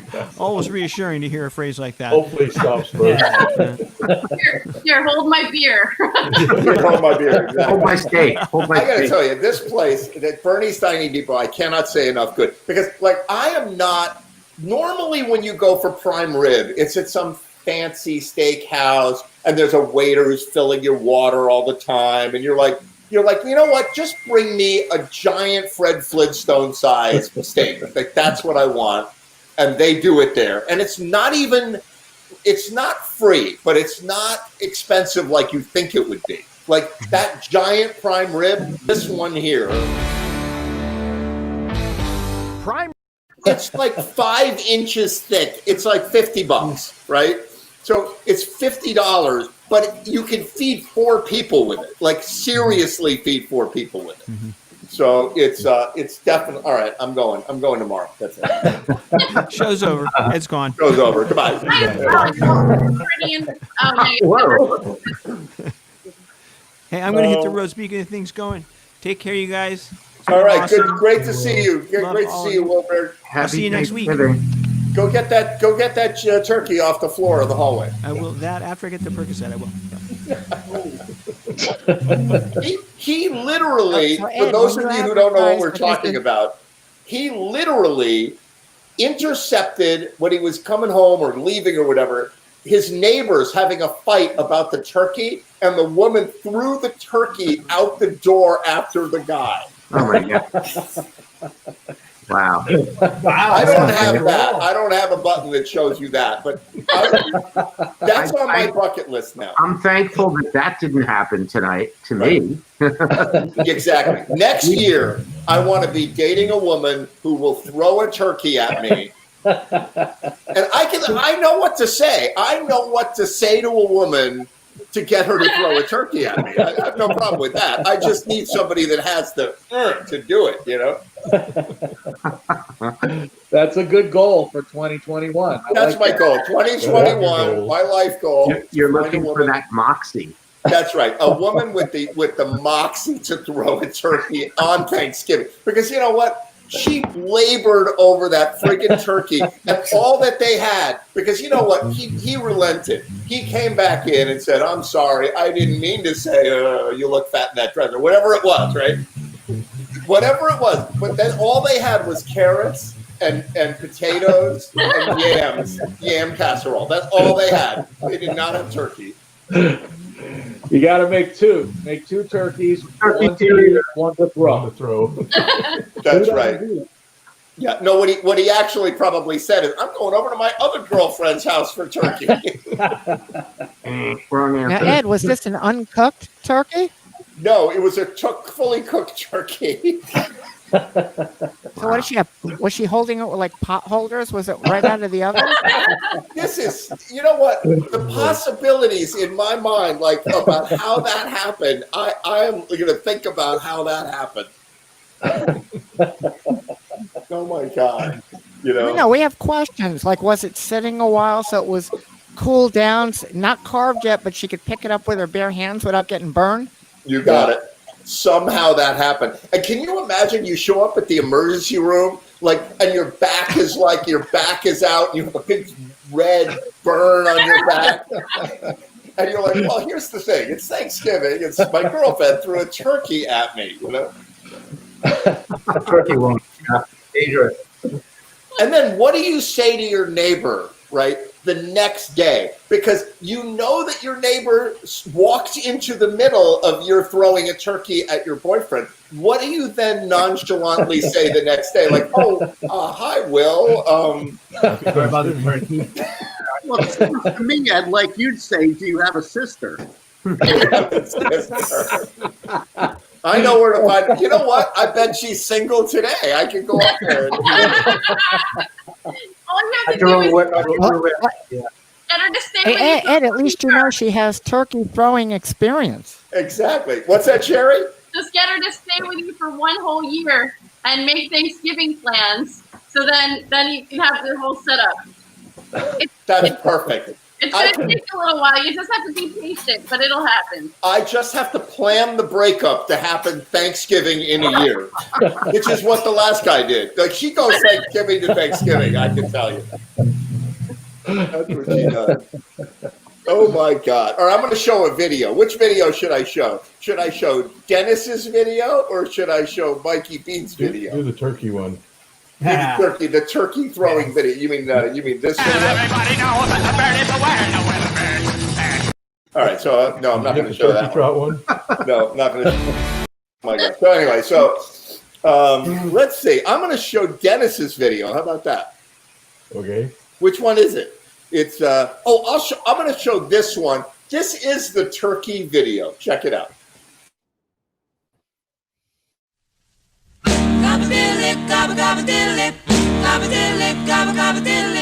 Come on, let's turkey try. Let's get it while it's hot. Fish that is really fine. It shouldn't take the time. My grandmother taught this dance to me. She did it at the turn of the century. Yeah, yeah, yeah, yeah. Come on, let's turkey try. People may say you're some kind of a nut when you're stiffing your knees and you start to strut. But if you really want to get out of the rut, do some turkey trotting and all your cares will be forgotten.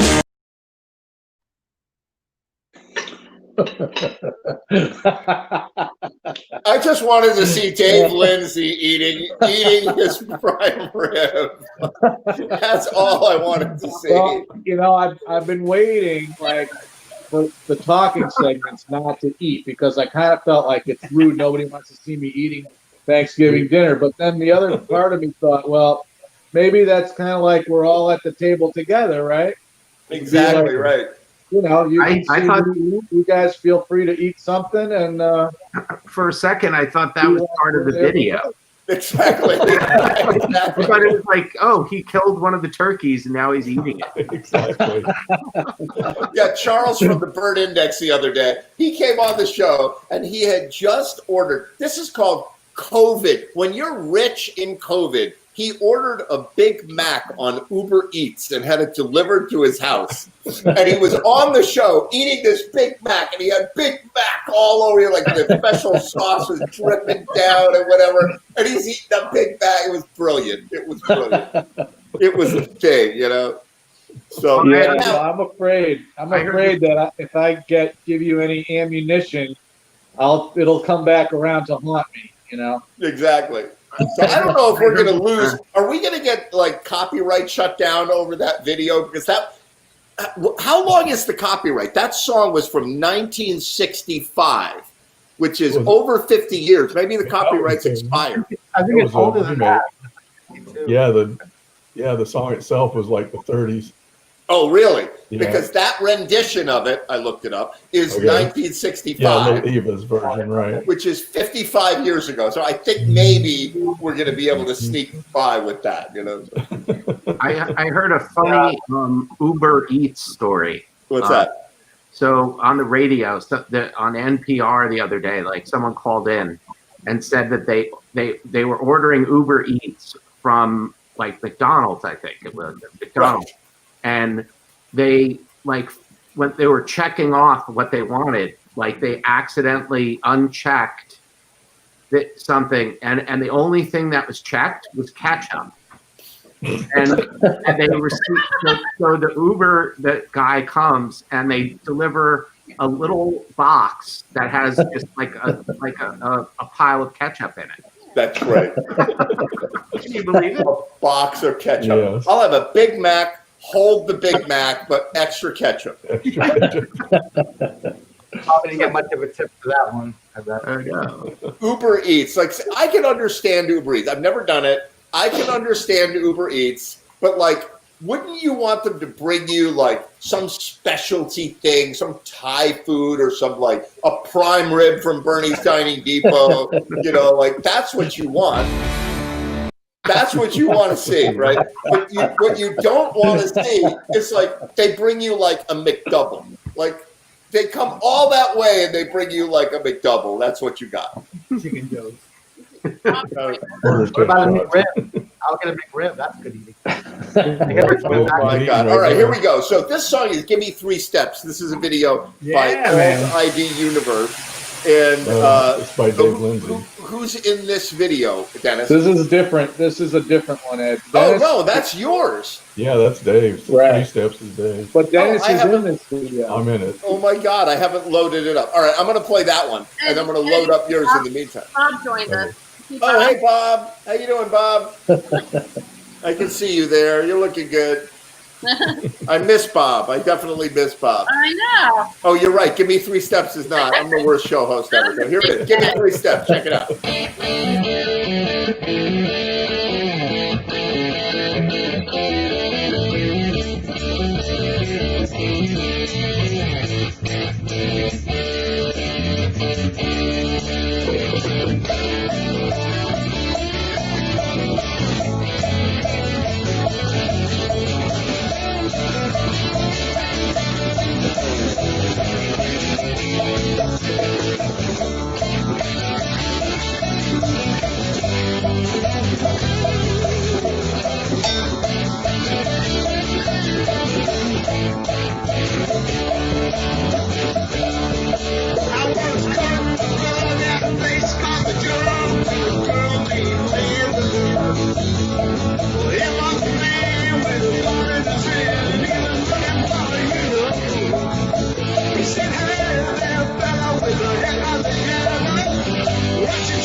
Excuse me.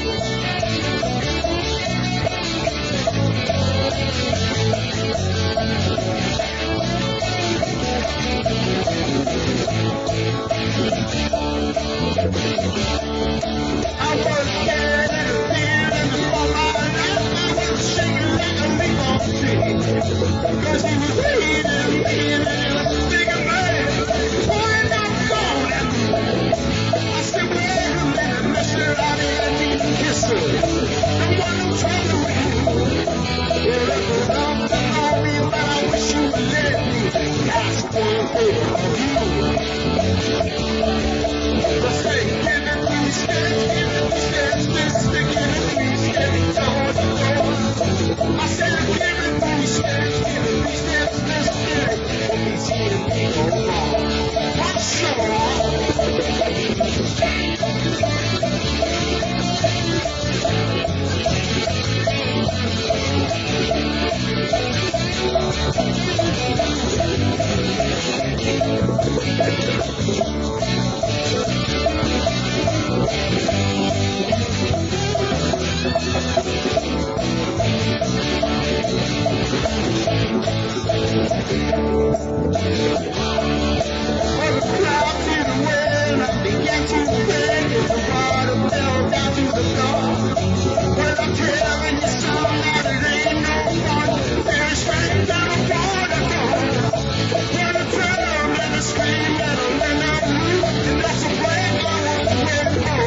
Whoa.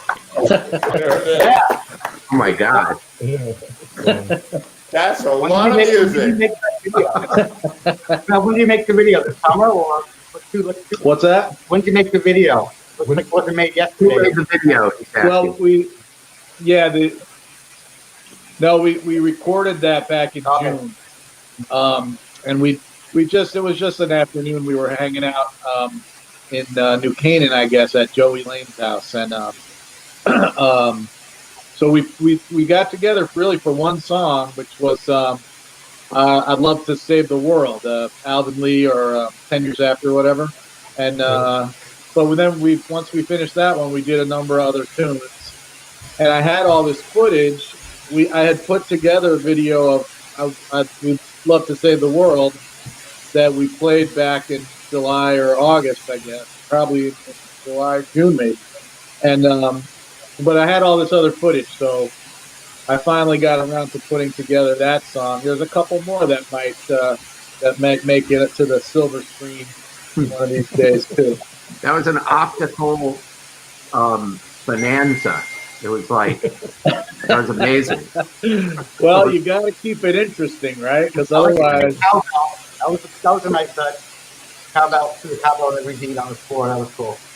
Yeah, the cowbell. I don't think a cowbell's ever been used quite that way before. I like it. yeah. Well, I have this. It's like it's a little stand that goes on the ground, and you can hook up 3 different percussion pieces to it. Okay. And you can spin it around, like depending on which one you want to hit, and you hook your pedal up to it. So I've had like a cowbell on there, a wood block, and a tambourine. And you can just turn it to whichever one you want or whatever the song you're doing. But that was just the cowbell for that. Very cool. Don't hear the reaper with the cowbell next time. You What's don't that? hear the Don't reaper. hear the Reaper. Don't hear the reaper. Or cowbell. Right. And have Christopher Walken. Yeah. That would be a good one, yeah. That was a good one. I enjoyed that. I'm glad you got that done for the show, okay? It was really fun. Yeah. Thanks for playing it. All right, so now we're going to play the one that I thought that was. I'm so confused this week, you know. So I'm going to play Radar Love. This is by Alternate Universe ID. Alternate Universe ID. I don't know. I can't even do it. All right, here it comes. Yeah.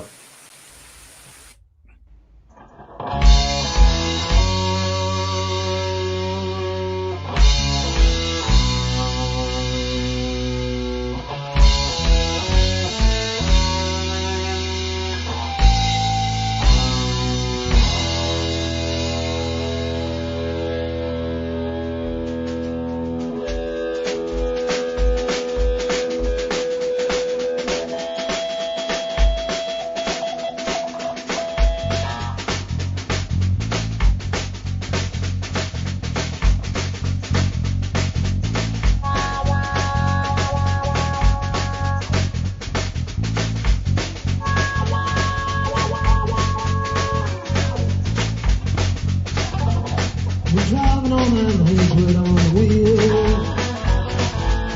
The voice in my head that drives my heel. If my baby calls, cause I need you here. It's a half-past 4, I'm shifting gears. When she gets lonely and the morning gets too much, she sends a cable coming in from above. We don't need a phone at all. We got a thing that's called radar love. We got a wave in the air. Radar love.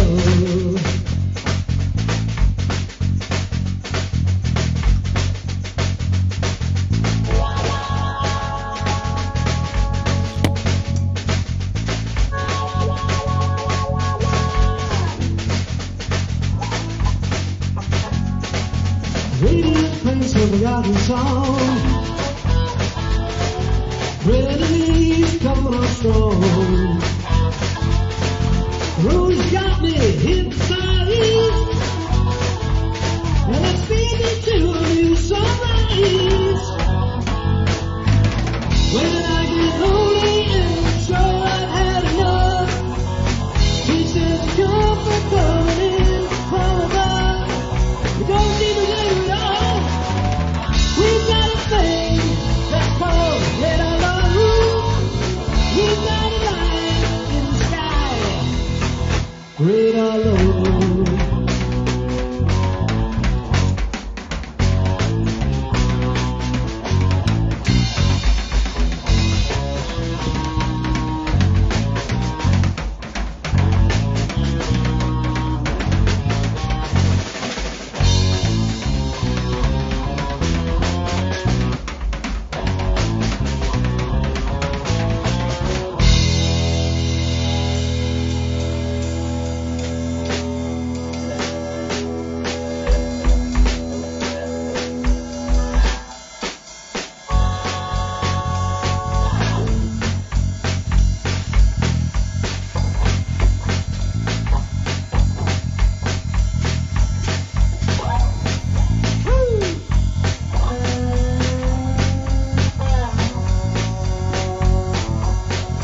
No more speed, I'm almost there. Gotta keep cool now, gotta take care. Let's gotta pass, here I go. Riding cars don't drive you slow. The radio's playing that forgotten song. Brandon Lee's coming on strong. The newsman sang out his same song. Ooh, one more radar lover gone. When I get lonely and I'm sure I've had enough, she says the comfort coming in from above. We don't need to wait around. We've got a thing that's called radar love. We've got a line in the sky. We've got a thing that's called radar love. We got a thing that's called radar love.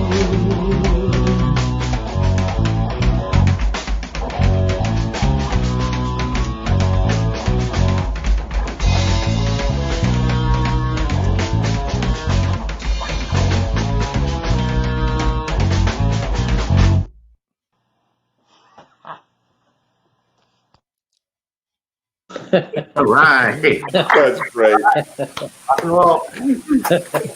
Rock and roll.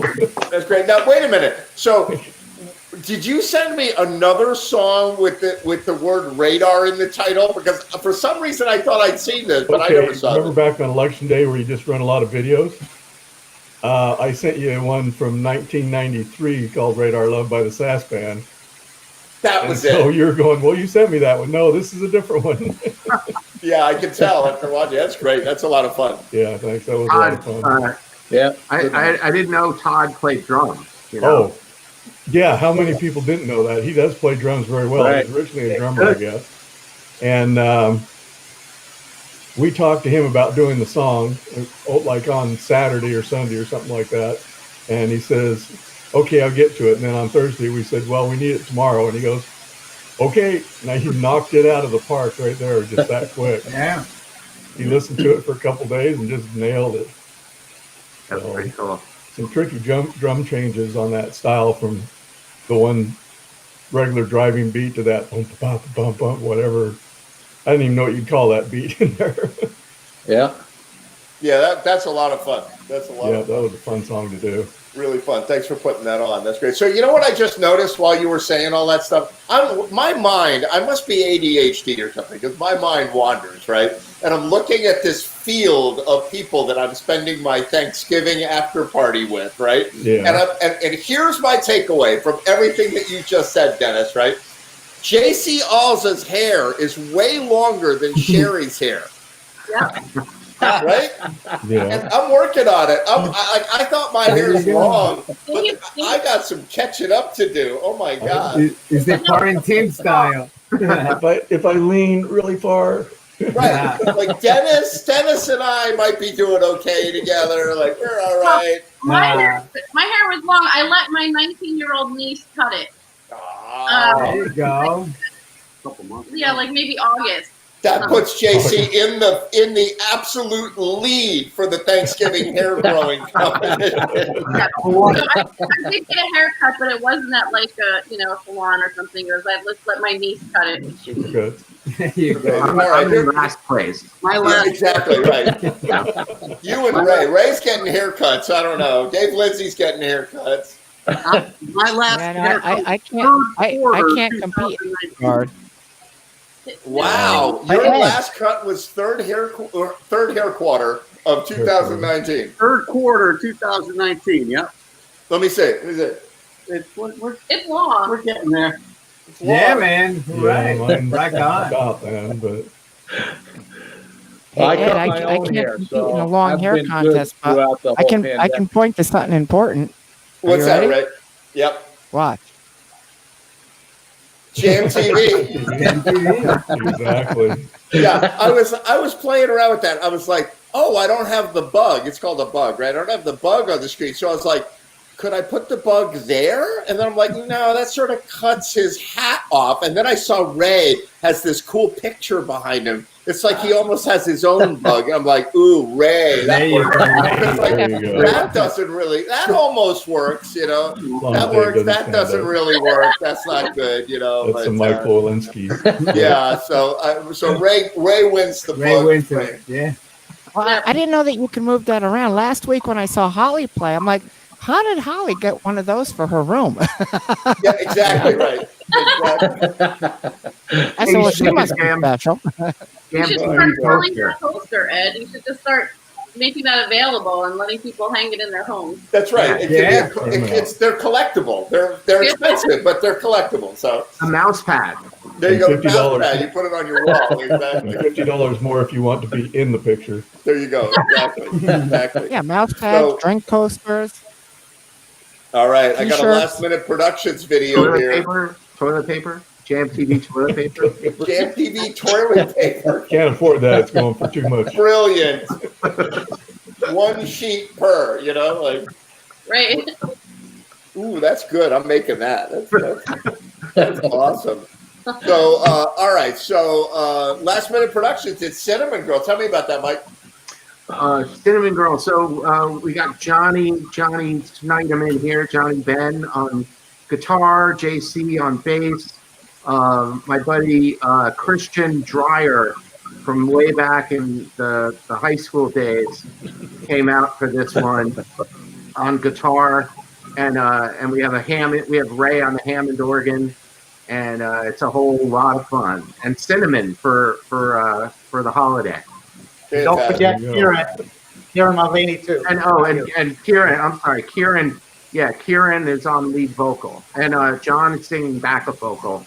I'm singing because I'm singing the melody and he's singing the harmony a third above. So he's technically I'm the lead singer, rock and roll. Woohoo! Rock and roll. All right, here we go. Cinnamon Girl. Check it out. Cinnamon Girl.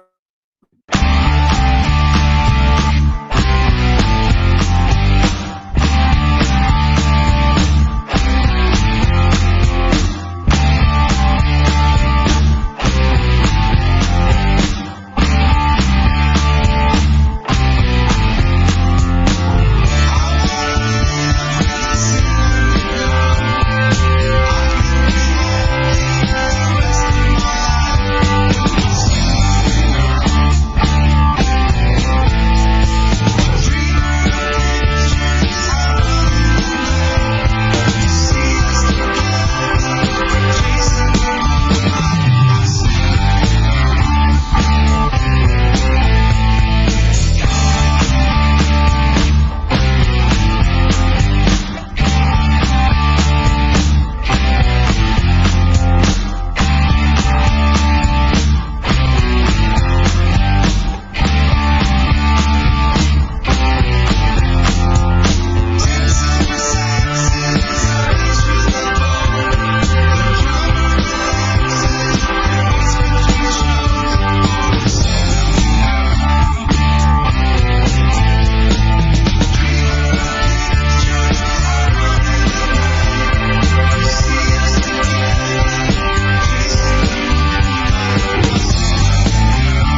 Nice.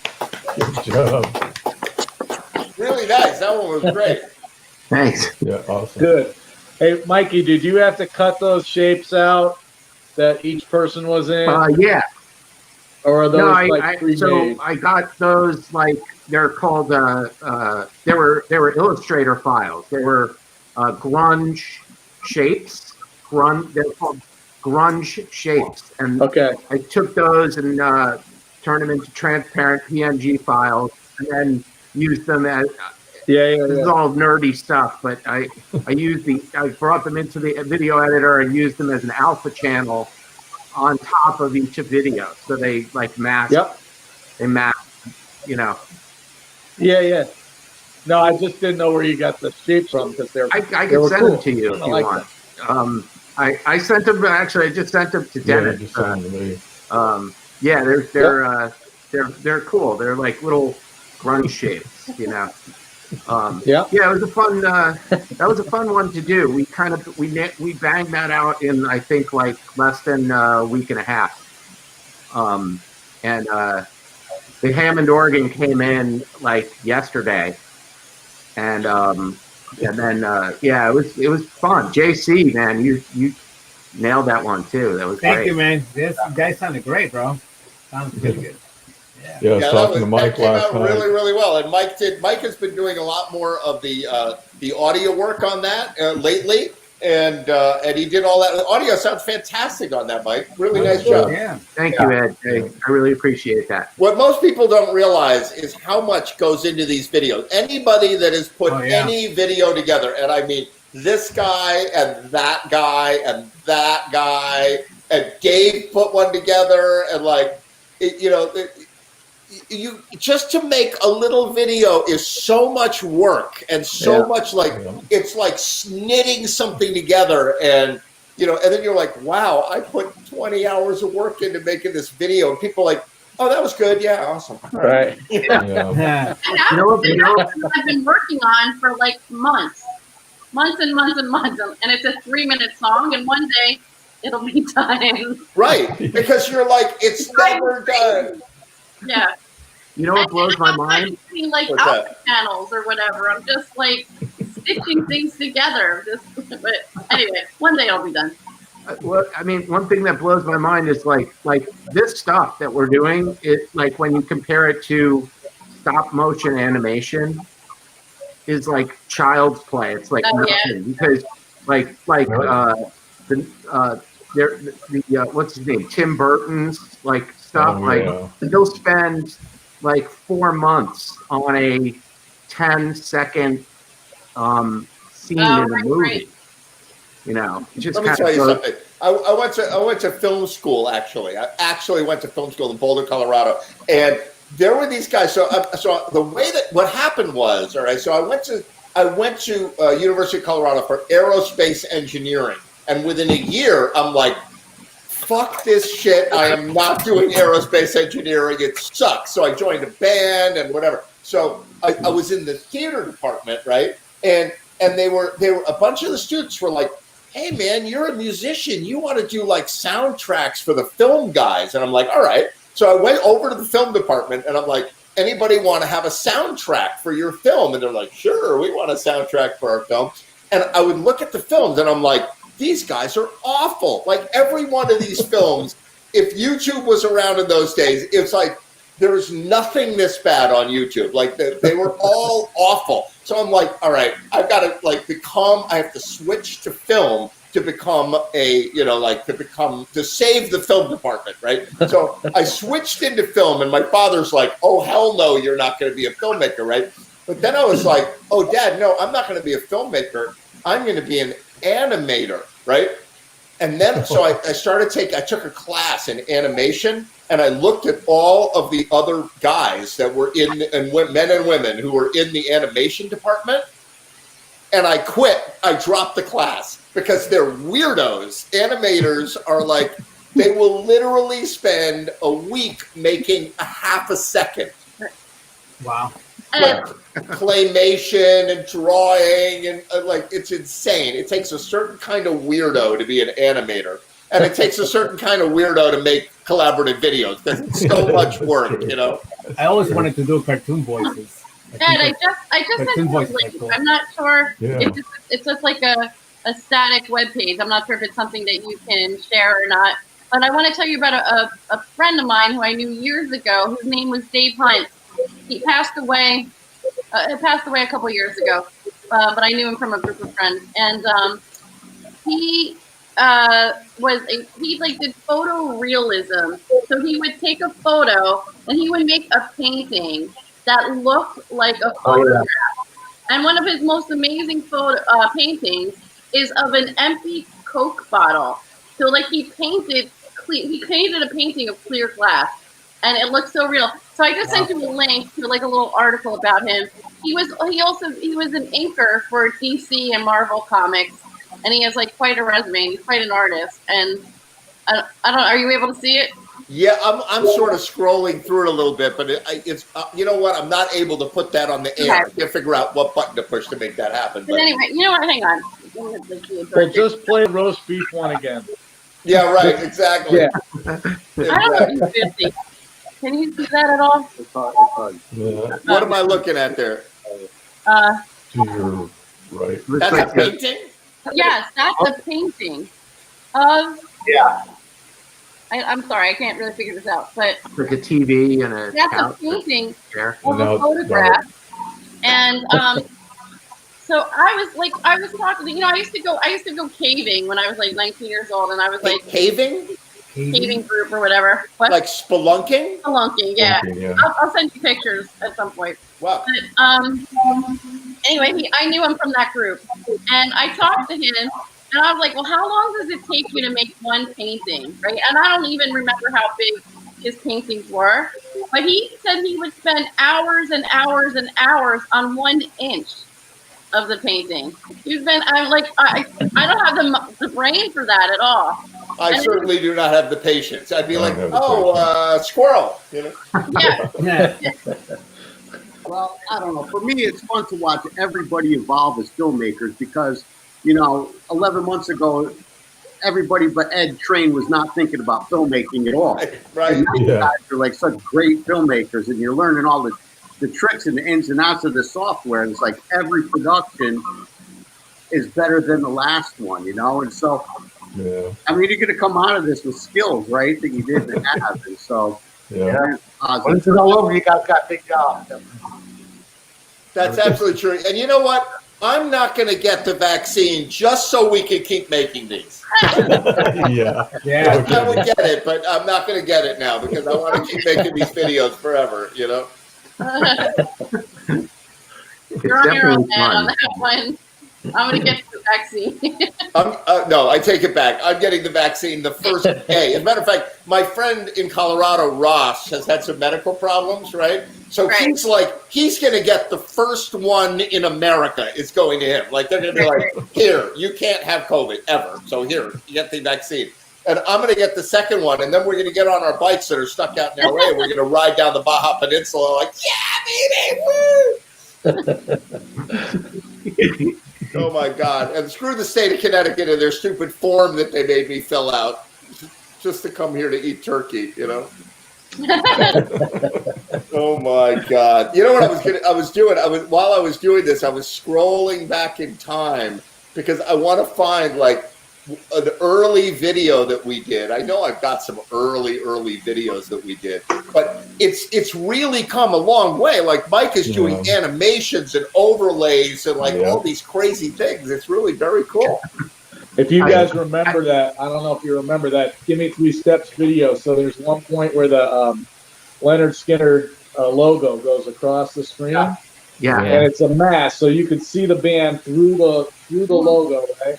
Right. But then there's also a video over the top of the logo that is it's a video that goes through the logo. So I tried to figure it's like double masking that logo, and I'm like, I have no idea how to do this. And it took me like a day to figure that out. That's and right. make the black and white, the black on white image and the white on black image, and figure out how they had to go together. It was cool. Yeah. But now that was cool. It's true. Do you remember the opening sequence of Apocalypse Now, where he's lying in Saigon in the bed, and the ceiling fan is the helicopter, the blade, and the helicopters are carpet bombing the jungle and whatever. And that was the they won an Academy Award for editing for that scene because it was 3 layers of things being faded in and out. Right. And you did that with 5 layers, probably. Right. Right. Yep. On your phone. You should all be winning Academy Awards. Exactly. Yeah, we're going to have an Academy Award show. And you know what? JC Alza said, I heard you, JC. You said, I always wanted to do voices for animation. I heard you. And you know what we're going to do? We are going to make a video, and I'm going to get everybody from the Jam community to do. It's going to be the worst animation in the world. But it's going to be like, let's do this. It's going to be like one frame for 5 seconds. You know, like Yeah. You know how they take a week to do 1 second? We're going to do like hours in a week. It's not a problem, right? But we're all going to do the voices. I think I would like to see that. Want to see something a little bit older? I was cleaning out my closet, and look what I found. I don't know if you guys remember these. It's a Tascam 4-track? 4-track, yeah. Yeah. Way before. Recorder. Back in the day, you know, you make recordings with this. Bruce 4-track. Bruce Springsteen recorded an album on one of those. Really? Yeah. From his house Not easy. on a cassette deck based like a TIAC or a Tascam. Wow. Yeah, the trick here is to get a good sound. You make the tape go as fast as possible, and then it's a little bit better. That's the one thing I would do. I made a bunch of recordings, lost them all, of course, but it was fun to work with. I got used to it. Yeah, One of so those things also as takes a while to get many right. of you know, I teach electronic music to kids in Bridgeport, right?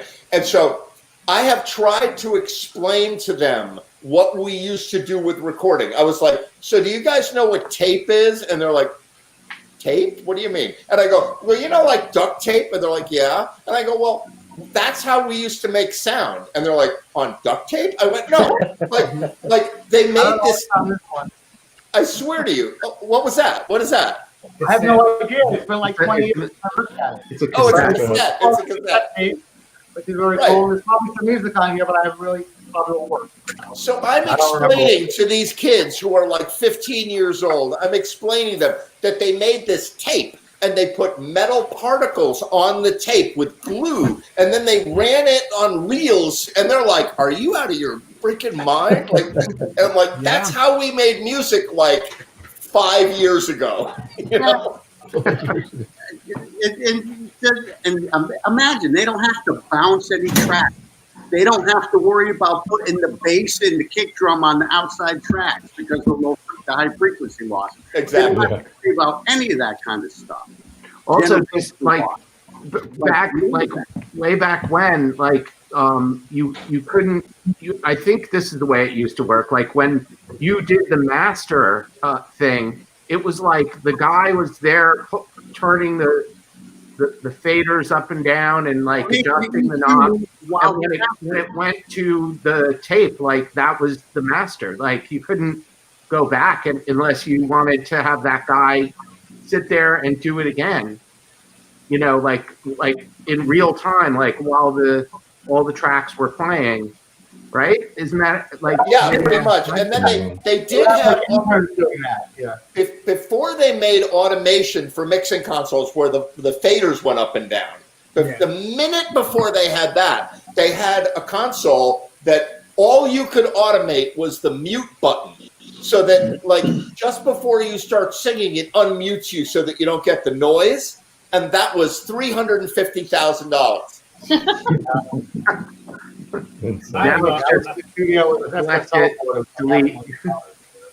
I feel like all music used to be a lot more feeling when you're playing. New technology is so quantized, so clean, so everything that it's just hard to develop a natural feeling because you write right on and everything's too clean. You go back to 70s recording, Zeppelin or anything like that, you can hear Bonham just kind of like making that drumstick. You know what I'm saying? And you can't really do that anymore. Yeah. Exactly, man. And it speaks for itself. Well, because in those days, if you wanted to be a singer in those days, you had to actually, what do they Know call how it? to sing. Yeah, singing. You had to actually sing. Sinatra. Like if you were like, all right, I'm going to reach up for that high D. You're like, oh, right? It's like Right. you had to hit the freaking note, otherwise you throw the whole take away. You know? Exactly. You know, and now it's like I tell my students who are recording, I'm like, you know what? Reach for that note, and if you don't get it, we'll just fix it in post. Right. It's Right. no problem. You know. Yeah, it's really true. It's really true. And meanwhile, we do it to each other in these videos. Mike and I are like editing and moving things around and fixing things. You know, Right. It's like, wait a minute. I could have sworn I blew that note. It's like, don't worry, we took care of it for you. Yeah. No, that's with ours. It's just go. You get what you get. Hey, Here's Ed, what. Yeah, what? are you able to play something else if I send it to you really quick? Yeah. So yeah, we did like a virtual choir by Temple. We did "Let There Be Peace on Earth" for an interfaith Thanksgiving service, and this guy Marty is the one who edited all of this. But he was telling me he's like, you know, like so there's only like maybe 15 people in this video, right? But it's a choir, so you want them to have their consonants ending on the same time, because otherwise they'll be like peace. Yeah, right. You need like all the letters, especially beginning and endings of words, to like cut off and start at the same time. He was like micro editing everybody's voice. So I'm gonna stall for a second. I'm gonna send that to you right now. Yeah, send it to me, and I'll tell you. I did one a few months ago with a choir with 23 voices, and I played it for the choir director. And this is a client, you know, paid gig, and I played it for him, and he goes, "Oh no! They sing the consonants in all in different places, right?" And I'm like, "Oh God!" So I zoom in, and it's like one person's here, one person's here, one person's here. So I had to go through and edit literally every syllable of the thing for 23 people for a 3-minute song. And then I got done after like a week's worth of editing that they paid for, right? I got done with all of that, and they were like, "Yeah, that sounds better. Great. Awesome. Thanks." And I was like, I spent 32 hours on it, you know? Yeah. Crazy. I got to tell you, Ed, I did a little bit of that for this current video, and it's hell. It's hell.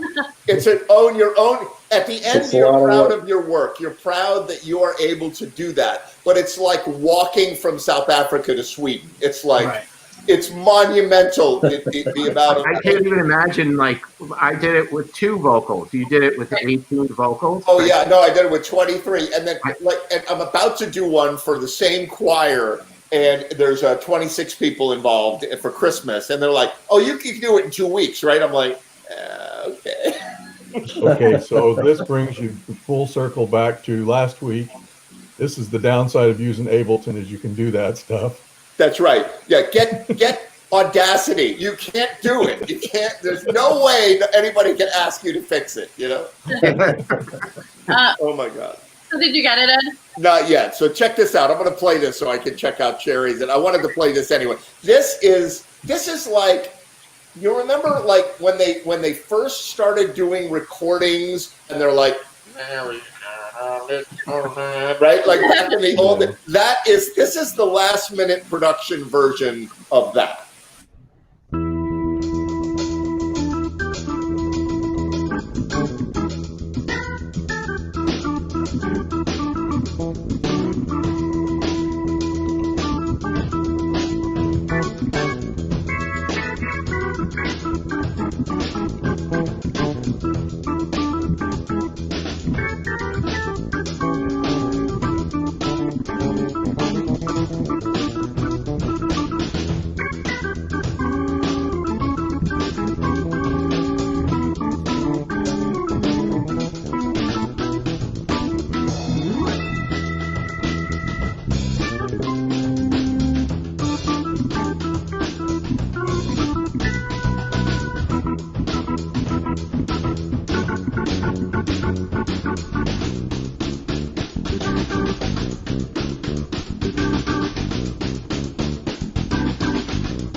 Yeah. Rock and roll.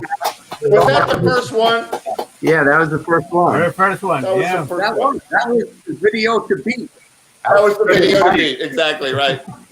Oh my God. I remember that video. I remember that, like, we're like this. We're like, Mike and I are like, let's do this song, right? And then somebody texted JC Alder. They're like, JC, could you? And then my phone went ding. And I'm like, oh, he finished the track. It was like 45 seconds later, he was done with the track and sent it back. We're like, wait, we didn't even ask him to do it yet.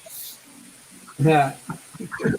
I remember you were on your Segway, and you were like doing your you were driving around, and I messaged you, and I was like, I have a song we're gonna do this song. It's gonna be amazing, and I'll send you the track later. And then like you weren't sure what it was at first or something, and you were like, yeah, and then, that was funny. Yeah, and you're like, wait a minute, I know this song. And then here's the problem. So then, I swear to God, this is true. I tease JC about being like the coolest guy in the world because he is. But I got the video of JC playing, and I was like, I don't look that cool. I've never looked that cool in my life. And so I'm like, all right, I've got to get a hat, and I got to turn it backwards. I got to figure out how to make that work for me. And I got to like get a look on my, I'm like, oh, what am I going to do? Now I'm like, we have a video with like 18 people in it, and I'm like, oh yeah, I've got something to do in 8 minutes. Yeah, I can do it. So I sit down, I'm like, finished, compress it, send it over, Now everyone's got to have headphones on.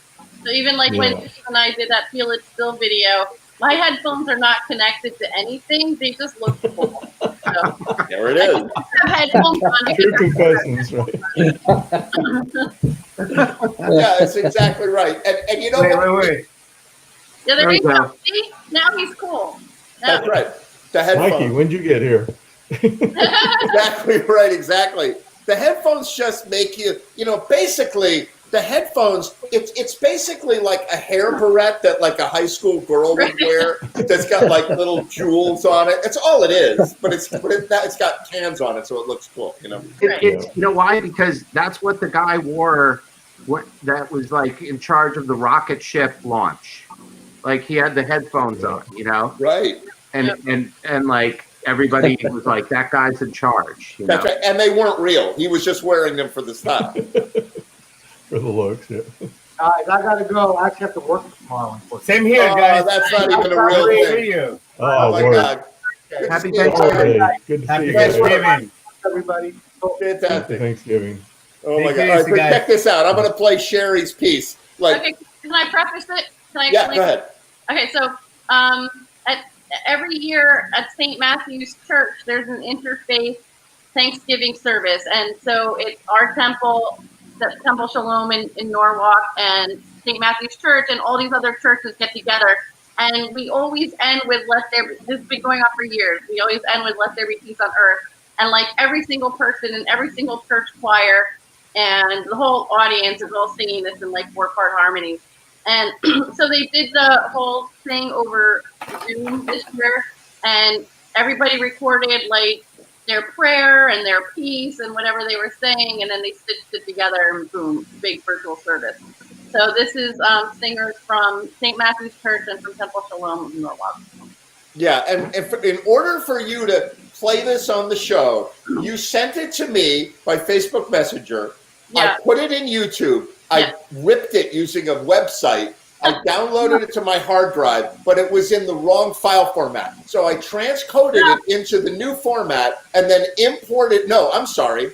It was longer than 5 minutes by 1 second. So I had to send it through the air onto my phone, edit it on my phone, send it back through the air to my computer, and then I had to put it into a folder, retranscode it, send it back in, and import it to the software. And I did that in 4.5 minutes. What took you so long? Yeah. What took me so long? Exactly. All right, here it is. Check it out. Thank God you went to film school.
Wow. Wow. Really good. That was amazing. Who put that together? Who put that together? Well, there's this guy named Marty Gitlin, who's a member of the temple that I belong to, Temple Shalom, and him and his daughter put it together. Good job. Yeah. What was the music like? Was it actual players, or was that like a soundtrack? That one, You know. usually like when we do it live, there's like piano player and some other instruments, but that was just like a pre-recorded background. Yeah. That was amazing. Yeah, but Yeah, that's pretty I amazing. talked to him on the phone, and he's like, it sounds so like cohesive, but he was like microscopically moving everyone's consonants so they'd match up exactly. I thought it came out great, but so much work into that. Well, and some of the people do the tremolo in their voice. How do you Yeah. match that in there? And they're going, oh, Because which I not can't do. everybody blends together. Right. And he's like, he sent an email asking for people to volunteer to be in it, and he said like, you're gonna watch your own video before you send it to me, and you're gonna hate the way you look, and you're gonna hate the way you sound. He's like, but it all comes together, and like, when you're singing in a choir, if you're gonna breathe and it's not the right place, you breathe in the middle of a word or in the middle of a long vowel, so nobody can hear you breathing, right? So. Like I know to do that. So like when I recorded my P's, like if you'd hear me go, "Let there be peace on earth," and like everybody does that. So it sounds so ridiculous by yourself. But there's always somebody else there to fill that gap. Yeah. Right. So yeah, it's cool. Anyway, I Yeah. thought It is a special, and Mike is literally cringing right now because he and I both know the amount of work that went into making that look effortless. Yeah. And this guy, he's new to it. I remember when we did that Eric Whitaker video, like that choir with like thousands, I think there was like tens and thousands of people in that virtual choir.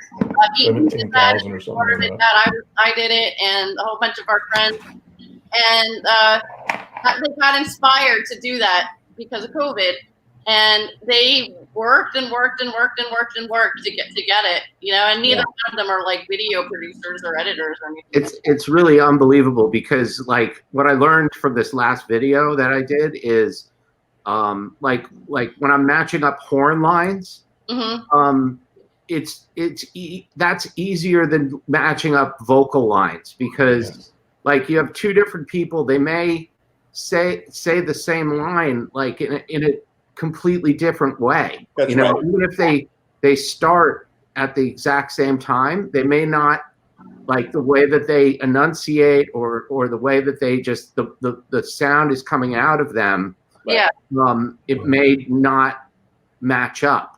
And if they're singing it live together, like at a performance, they can hear each other. They can feed off of each other. But you can't do that when each person's recording their track separately. But when there's a conductor, there's somebody keeping it all together. Whereas when you're singing in the blind, there's nothing worse than playing in the blind and you can't even hear yourself. And now you said, and you again, what you said before, you watch that video and you're like, oh, hell no, I'm not sending this in. This is way too embarrassing, Yeah. And then somehow the recording engineer gets it and goes, watch this, and it's magic. So Mike sent me a video just now. What were you going to say, Sherry? I was gonna say, you saw the woman conducting at the bottom corner, right? So she did her conducting video first, and then like we listened to you listen to it on your phone and record it into your laptop, and we're watching her conduct while we sing. So there's that type of guide. Yeah, right. And that's hard. When I do backing track, sometimes I'll put my own voice in going, okay, this part's coming up or go an extra measure here. It's not just because there's nothing worse than you're nailing it. You got that take, the perfect take, and you get towards the ending and you're like, oh, does it go ba-da-ba-ba or does it go ba-ba-ba-ba? And you're like, I don't remember. And you blow it. You're like, I blew it. You got to go all the way back and do it again. Well, he sent us 5 different recordings. He had like some people, like just a couple of altos, a couple of sopranos, a couple of bass, a couple of tenors, right? Put a little something together. And so, you could either listen to the whole choir with the sopranos standing out, or the alto standing out, or the tenor or the basses, or you can just hear them all together. So that's what you were listening to, like in your headphone. But like if you're an alto, you're listening to the one where the alto line is enhanced, and you can just sing, just match them, just do whatever they're doing. It's magic. It's magic, and we have COVID to thank for this. You know? Thank you, COVID. Thank you. You know what I find interesting is I'll do the video. I'll record my section of it and put it all together. And I sent you the video, and I remember the parts that I had troubles with. And for some reason, in the back of my mind, I'm thinking, I hope I don't screw it up this time. On the video I've already sent in. Yeah, right. Exactly. So check this out. So Mike sent me a video. I want to say I got a couple of videos. I got them coming up. You sent me Brighton Beat. How do you know these guys, Mike? So I just saw them on my timeline. I don't know. I have no idea who they are. I know them. They're friends of mine. Oh, really? Yeah, the Brighton Beat. So Sarah Chesler, her drummer in her actual real world band, when we used to have bands, was Sammy Wags, who's the drummer in this, and a fantastic. I wouldn't be surprised if he put the video together because he's a technically savvy guy. I saw this. I saw it, and I was like, "Oh, it's a collaboration video." And really cool. My antenna went up, and I like watched the whole thing, and I was like, "Wow, this is really good. This is like a master class in collaboration videos." Yeah, those guys are amazing. I actually went to Boston. I drove to Boston to see these guys play. They're that good. And it was really, they're great. They're like an Afrobeat band. I think so. And so I had to screw up the ending. It was over 5 minutes, and that's a software limitation here. So it's going to end really ugly. But in the meantime, check it out.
Never for money, always for love. Cover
Amazing, right?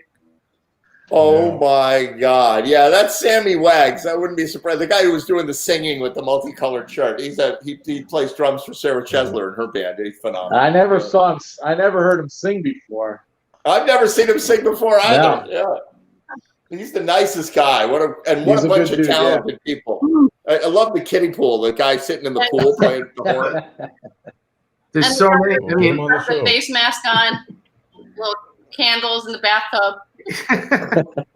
Oh my God! Yeah, really good. Really There's good. a lot going on in that video. At the end of that, when you look at the credits, there's like 35 people. Oh, I was wondering if there was in there. Yeah, don't worry. We're going to be there in like 3 weeks. Don't worry. And we're going to have animated characters with JC Alden doing all the voices. Voiceovers. Oh my God. Well, you Yes, know what's kind of nice about doing the like the pre-recorded videos that's not live is that you got a lot of leeway and you can always overdub something. You can go back and actually, you know, many times the video doesn't even have to look like it syncs up with the audio, like it, because you can't tell, right? Right. Like you might be singing something or playing, but if the picture's really small or whatever, or it's moving fast across the screen, nobody knows if you're actually playing that or not. So you got a lot of flexibility, I think.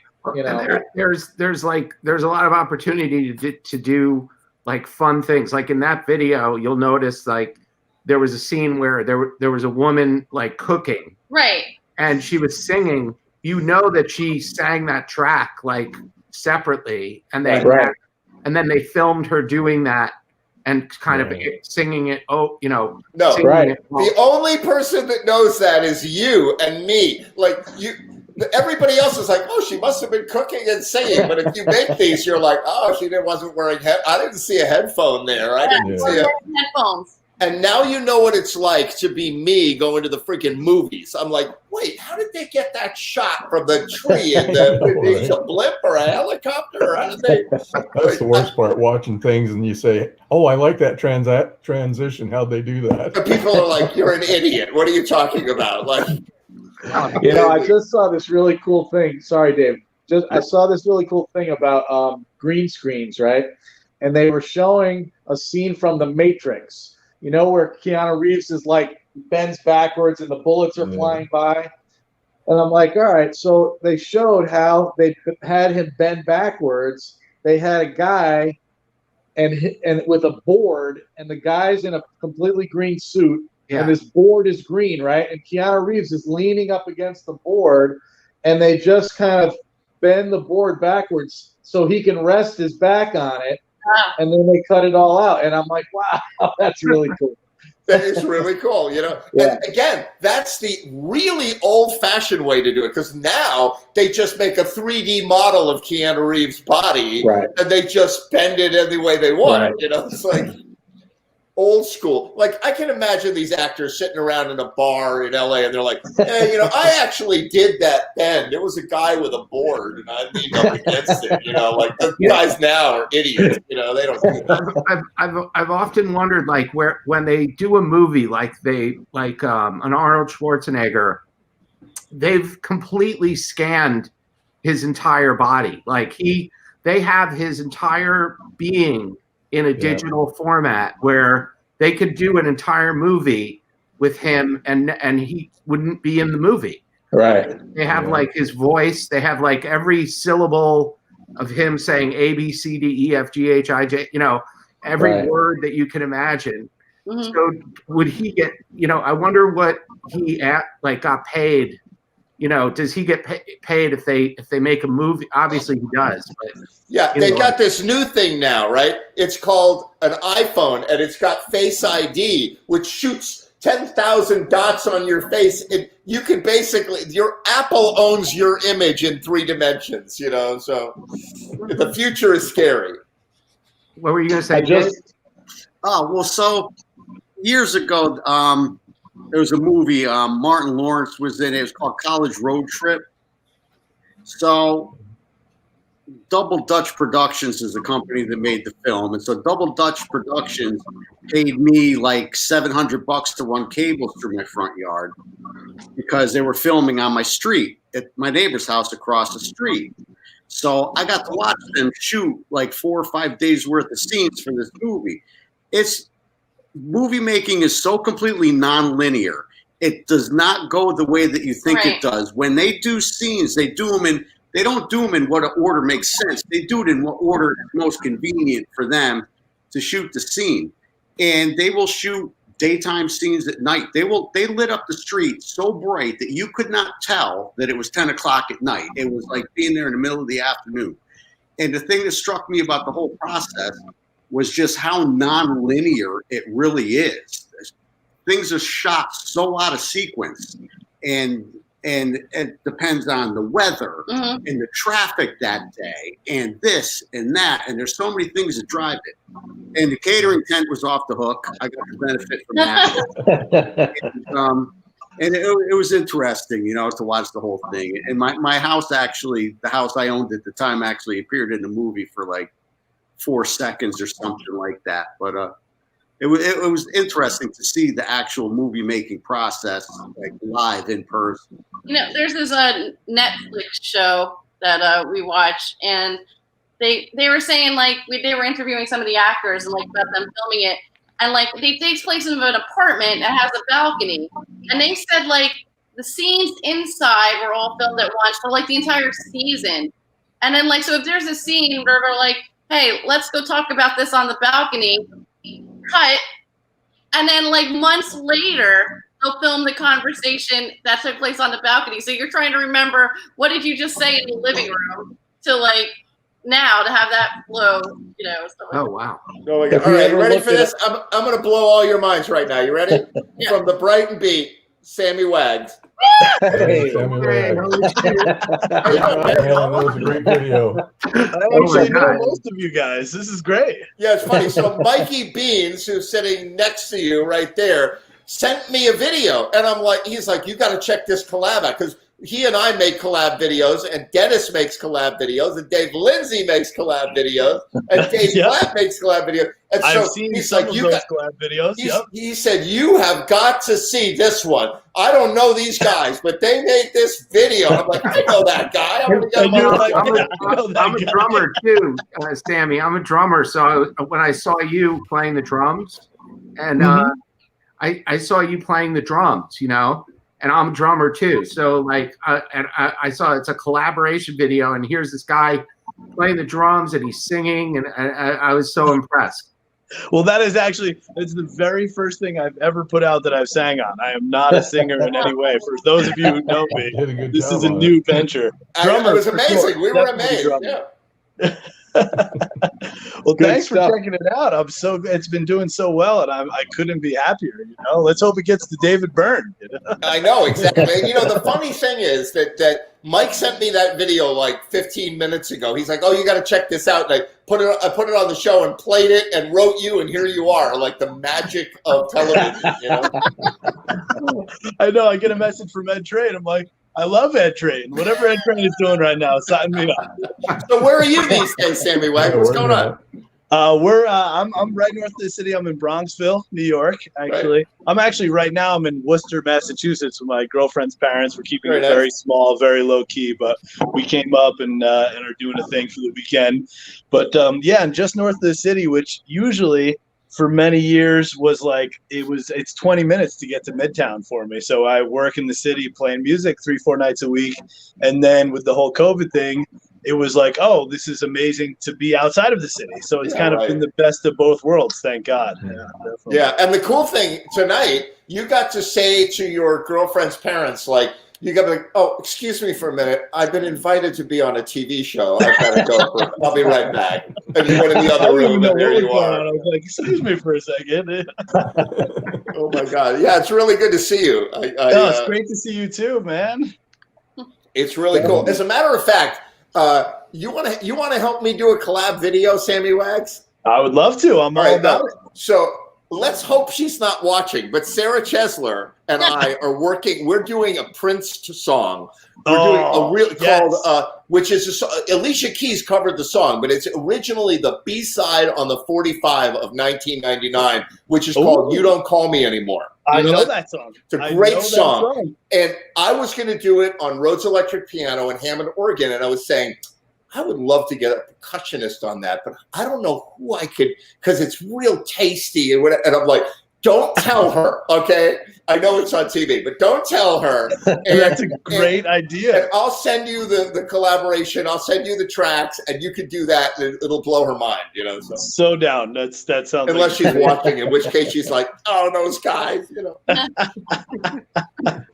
This is great, man. How long have you been doing this for? What is this a new venture? This is the 37th show. We do a 4-hour weekly Jam TV show every Thursday night since COVID. So the 13th, Friday the 13th of March was our last live show in at Bobby Q's, and then we've done uninterrupted. We've done, this is the 37th show. We're going to 88 by next November. It'll be 88 shows, and I have a feeling we'll still be at it. That's amazing. So we play. In the first part of the show, we have people play acoustic guitars. In Sherry's case, she played ukulele, and then we have acoustic live artists, and then we have these collaborative videos that we do, and this guy, right? I still don't know how to point on camera, but this guy here, Mikey Beans, and I do these videos, and we've done. How many have we done so far, Mike? I think we've done about like close to 30. Close to 30 collaborative videos. So because Chuck Chesler turned me on to a couple of you. I've seen a handful of them at least. Yeah. And we have a blast doing those. We get a lot of people involved, and then other people do it, and it's like we have this world of production that we get to air every week and have fun with it, you know. Oh, that's so cool. That's so cool. Yeah, that's been the thing about the handful of videos I've been a part of other people's, and like trying to create some. The whole thing, as you know, exactly. I mean, necessity is the mother of invention. No gigs, no crazy playing. So what do we do to create? What do we do to make music together? Luckily, I have a studio to go to and work out of. It's been incredibly challenging, but there has been some real creative birth from it that I don't think I would ever come up with, you know? All right, hang out for a minute. I want to show you the coolest video ever. Here, hold on. No, that's not the video. But I'm going to show you. I'm going to show you this one. This is one that came out a couple of weeks ago and really fun. And check it.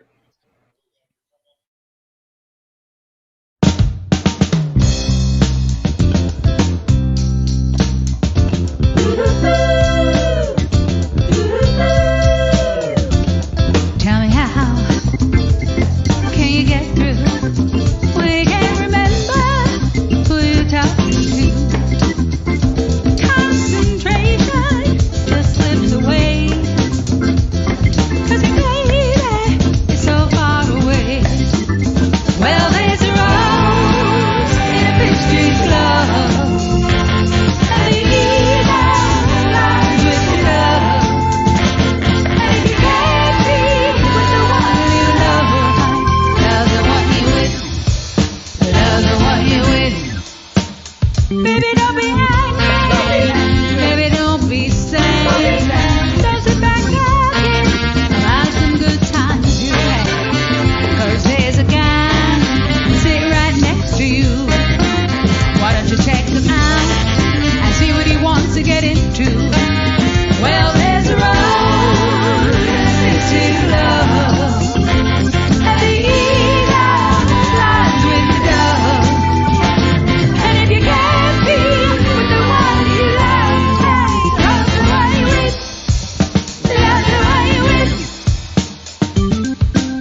There it is. Well, that is epic. Epic. Yeah, that's pretty epic. Yeah, she's pretty good. That's Heidi on vocals. She did like how many vocal tracks? 9 or 10 vocal tracks? He's 10, yeah. Wow. And it was a full step lower than the original. She covered because it's the version is by the Four Tops and the Supremes. So like the Four Tops and the Supremes sang all these different lines, and she from listening to the recording, like figured out every single line and did every line. Wow, that was amazing. Yeah. So that was that. Did like somebody arrange the tune and then give out parts, or everybody just listens and plays? Well, we used a backing track of the version with the Supremes and the Four Tops and an orchestra, so it was already that arrangement.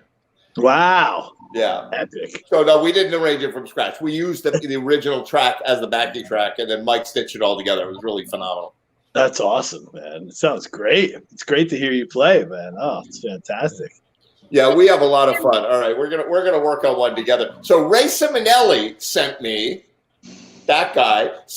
a request for a video, and I found it, but it's longer than 5 minutes, so I had to like do all this magical stuff. So hopefully this Oh, it's works. one of those. Okay. Yeah, no, check this out. I'm gonna sign off, guys.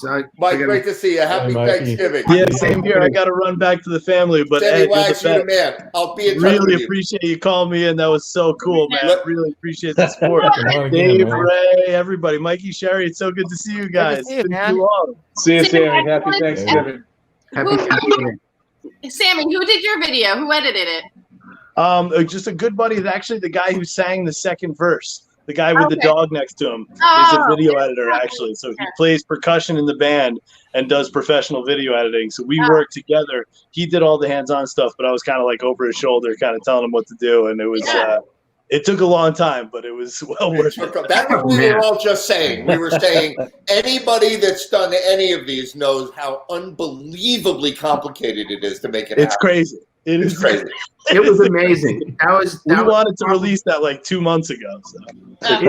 I think it's the best collaboration video I've ever seen. It really is. Wow. Are you oh man, that's so kind of you to say. Thank you. Beautiful work. And there was a guy in a kiddie pool playing a horn. I tried to tell the guys to get weird. I said to everybody who's ever played in the band, get weird, and then some of them got weird. So I'm really thankful.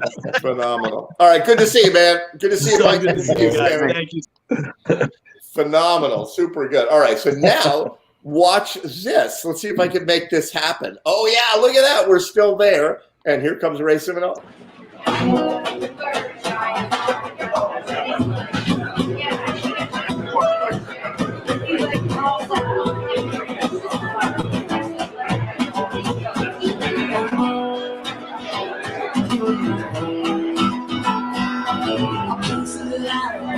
To introduce myself, I'm on my own. I've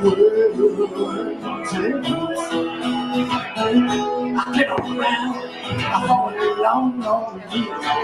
So I salute it. I'm always round when Jesus Christ had his own dirty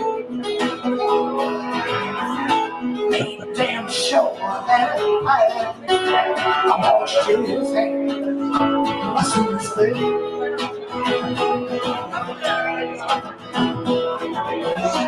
Just to meet you.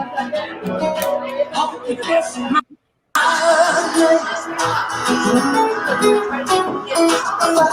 what's good? That's how music make a child my day.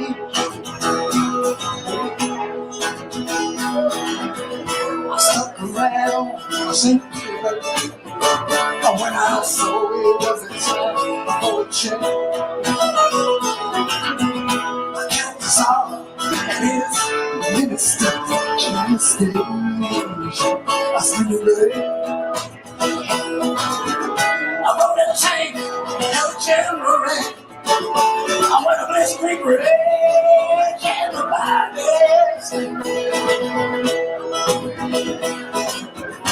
Pleased to meet you. Hope you can smile.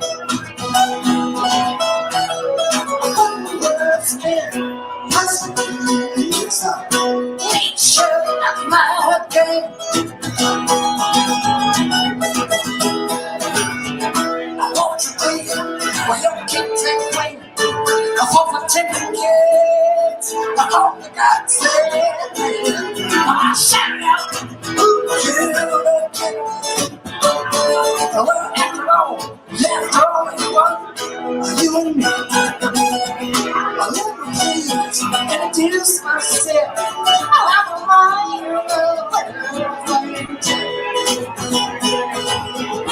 I make tracks. I want you to know. You get it before the reach my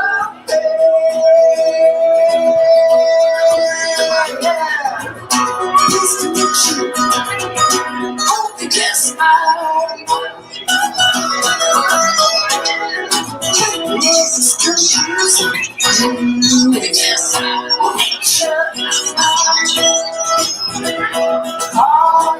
Michael, come on, play something else.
Come on, what do you think about Michael J? Give him some love.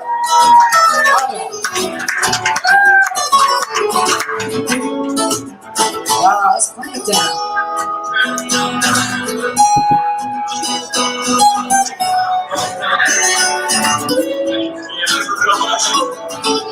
Give me one more.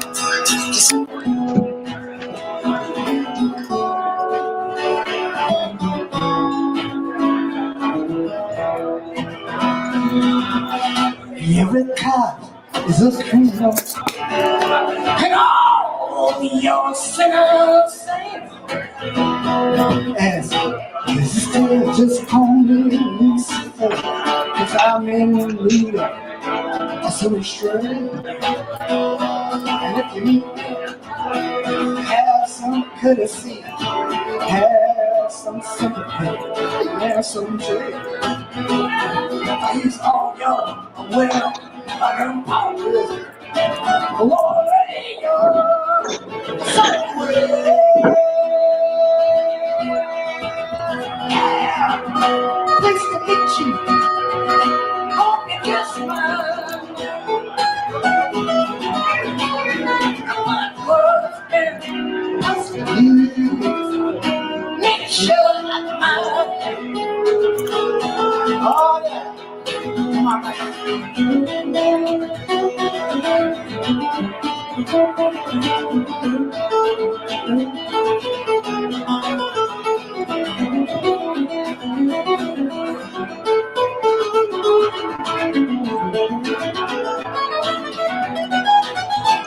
Tell me, baby, what's my name? Tell me, sweetie, what's my name? Tell me, baby, what's my name? I'll tell you one thing. Yeah, baby, all right.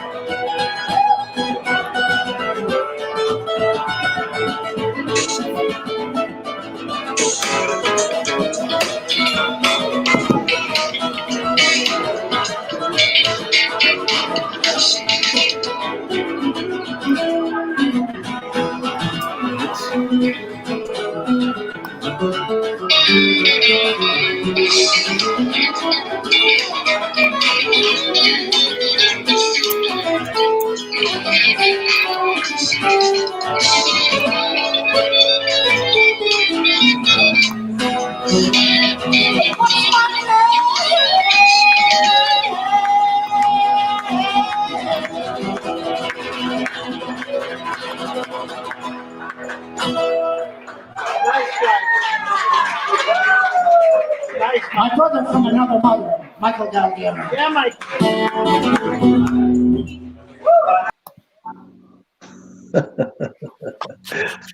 There it is. Michael's amazing, isn't he?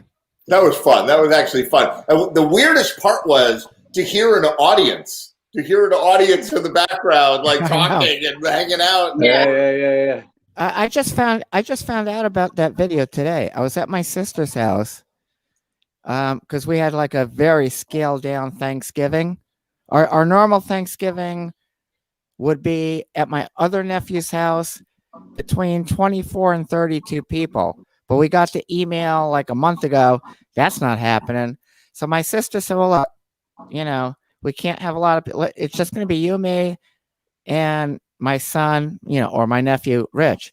And it was just the three of us. So we're sitting in the living room, having a couple of drinks, and she's got the smart TV, and Richard is like all over, like putting up. He said, let's watch like YouTube music performances, live performance. So he's got Led Zeppelin. He's got, like Jeff Beck. He's got Pink Floyd. He's got like all kinds of stuff.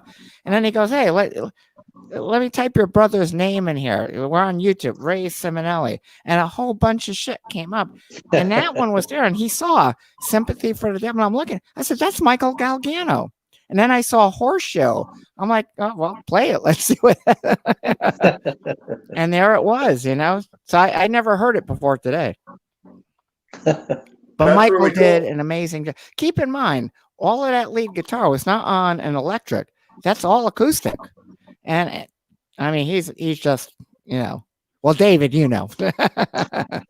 Yeah. So Mikey and Sammy play with Chuck Chesler in Chuck's band Tyrone Shoelaces. So it's all kind of full circle tonight. I know. Isn't it so funny? Yeah. Hey, listen, guys, I got to get going.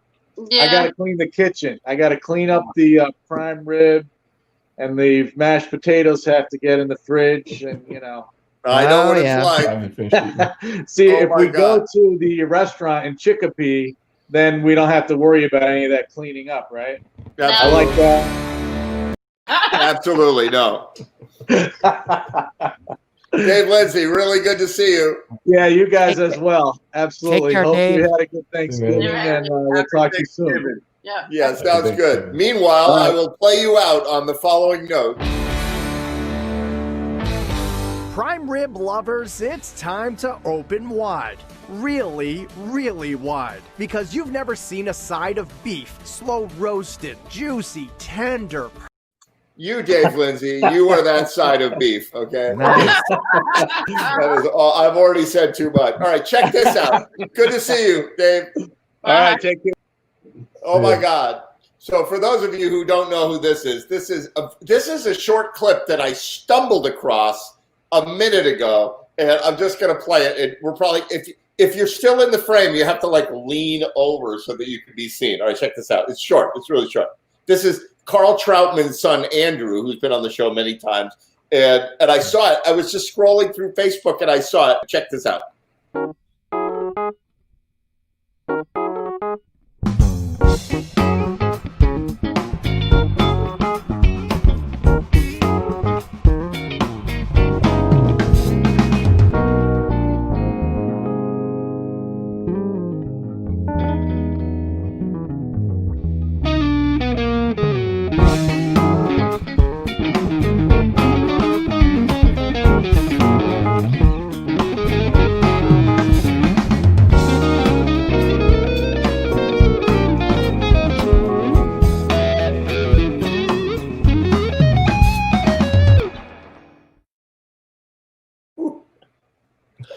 That's pretty hot. What song was that? I don't even know, but that's some pretty hot stuff.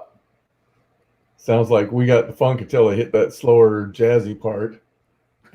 Yeah, exactly. Hey, Ed, you announced tonight or earlier this afternoon that tonight was going to be the condensed Jam TV. It's Forget that. I had a feeling. That somebody would come hang out. I'm glad you guys did.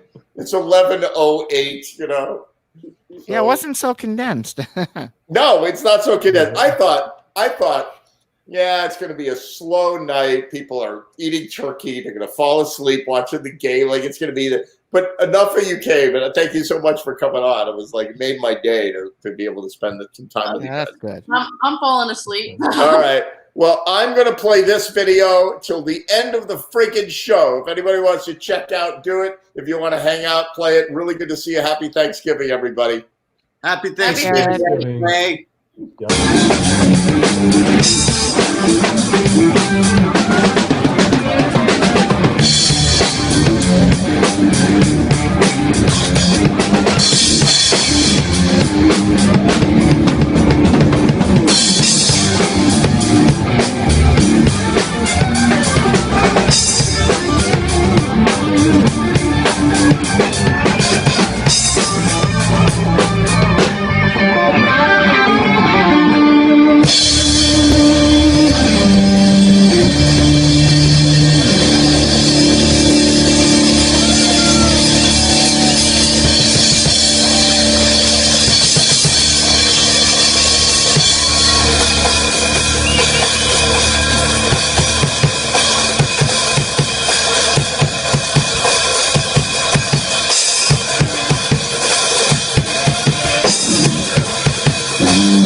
That was quite a show. We're out of drop now. Yeah, taking a stand. Oh, wow. Whoa, wow. Steve Wexler. Oh my God. Steve Wexler. I got one more video. I thought it was going to be a shorter show. It's 11:13. And I still got some stragglers in the studio, but I got one more that I'm going to play for you for sure. maybe more. And this is Shannon Coughlin doing Gypsy by Fleetwood Mac. Or as in the cartoon that I saw today, Fleetwood Mac and Cheese. Here we go.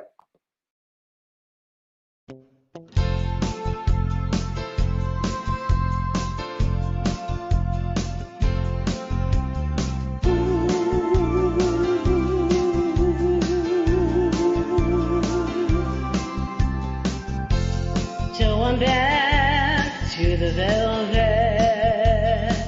velvet underground, back to the floor that I love, to a roof, some lace, paper flowers, back to the gypsy that I was, to the gypsy that I was.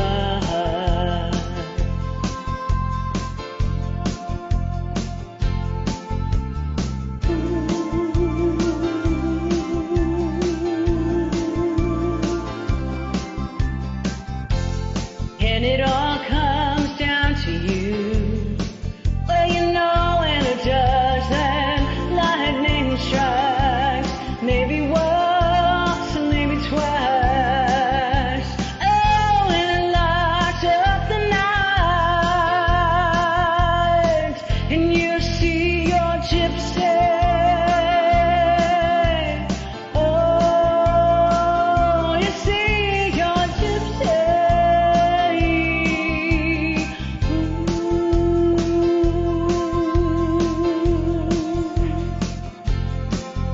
To the gypsy that remains, they search freedom with a little fear. I am no fear, and only love. And if I was a child, and the child was enough for me to love, enough to love. She is dancing away from me now. She was just a wish.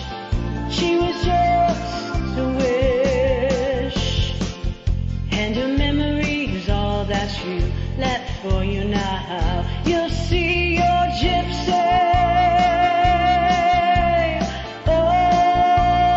Oh, you'll see your gypsy.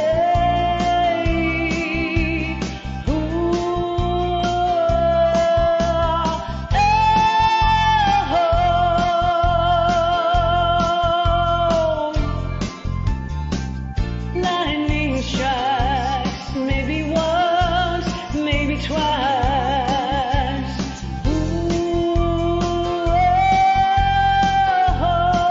And it all comes down to you.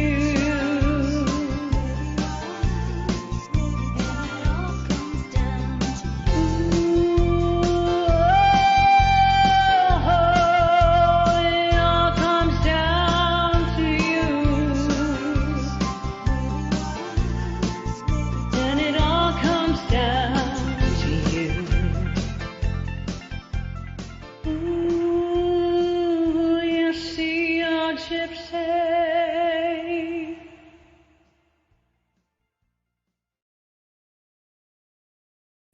Here it is. And that's JMTV show number 37 for Thanksgiving. Wow. And I guess I better play a video. Oh, you know what? I'm going to end what? I just saw it, me playing Star Wars on the accordion. I'm going to play that. It's going to happen. It's late. It's Thanksgiving. Sue me. Here it is.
best part was Sherry sitting there like this during the video. She was like, "Oh my God, is he doing that? Oh my God!" I saw you there. You did? I saw you. Yeah, you're in the green room. I'm like God here. I got like I can see everybody. Sherry went like this. She leaned in and she went, "Oh my God, he's playing Star Wars on the No, I accordion." thought it was cool. I'm ready for bed. I'm exhausted. Oh my God. I don't know why we're still here, but here we are. So that was on your boat? That was on my boat, the one that got destroyed. Oh my God. So, was that boat made of ferro cement? Yeah, that boat was made of ferro cement, steel, 32 tons of steel and cement. Wow.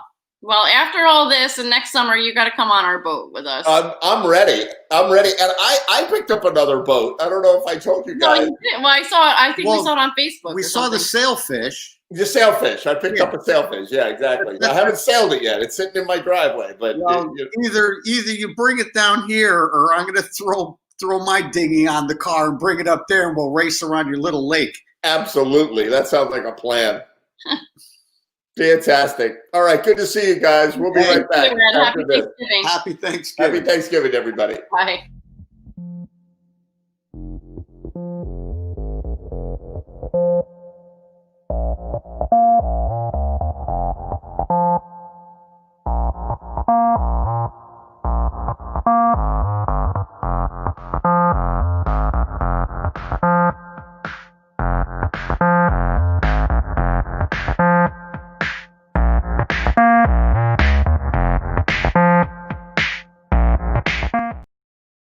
And there's only one thing to do this late.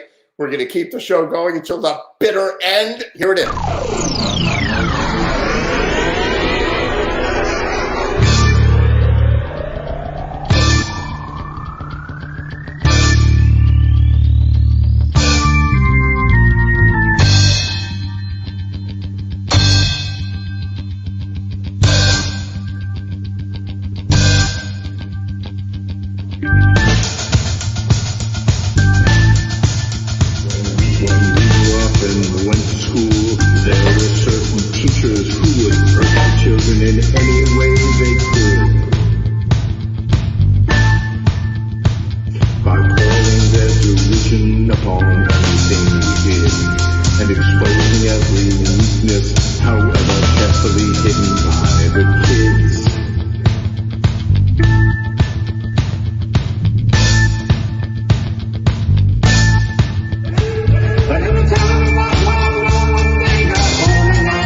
And JMTV, that is the end of our 37th episode. It was supposed to be a shorty. We were going to do 2.5 hours or maybe 2 hours. And here we are pushing 4 hours again. Super good to see everybody on the show. Kind of made my day. Had kind of a homey feeling after everybody had their turkey and their L-tryptophan and their whatever mimosas.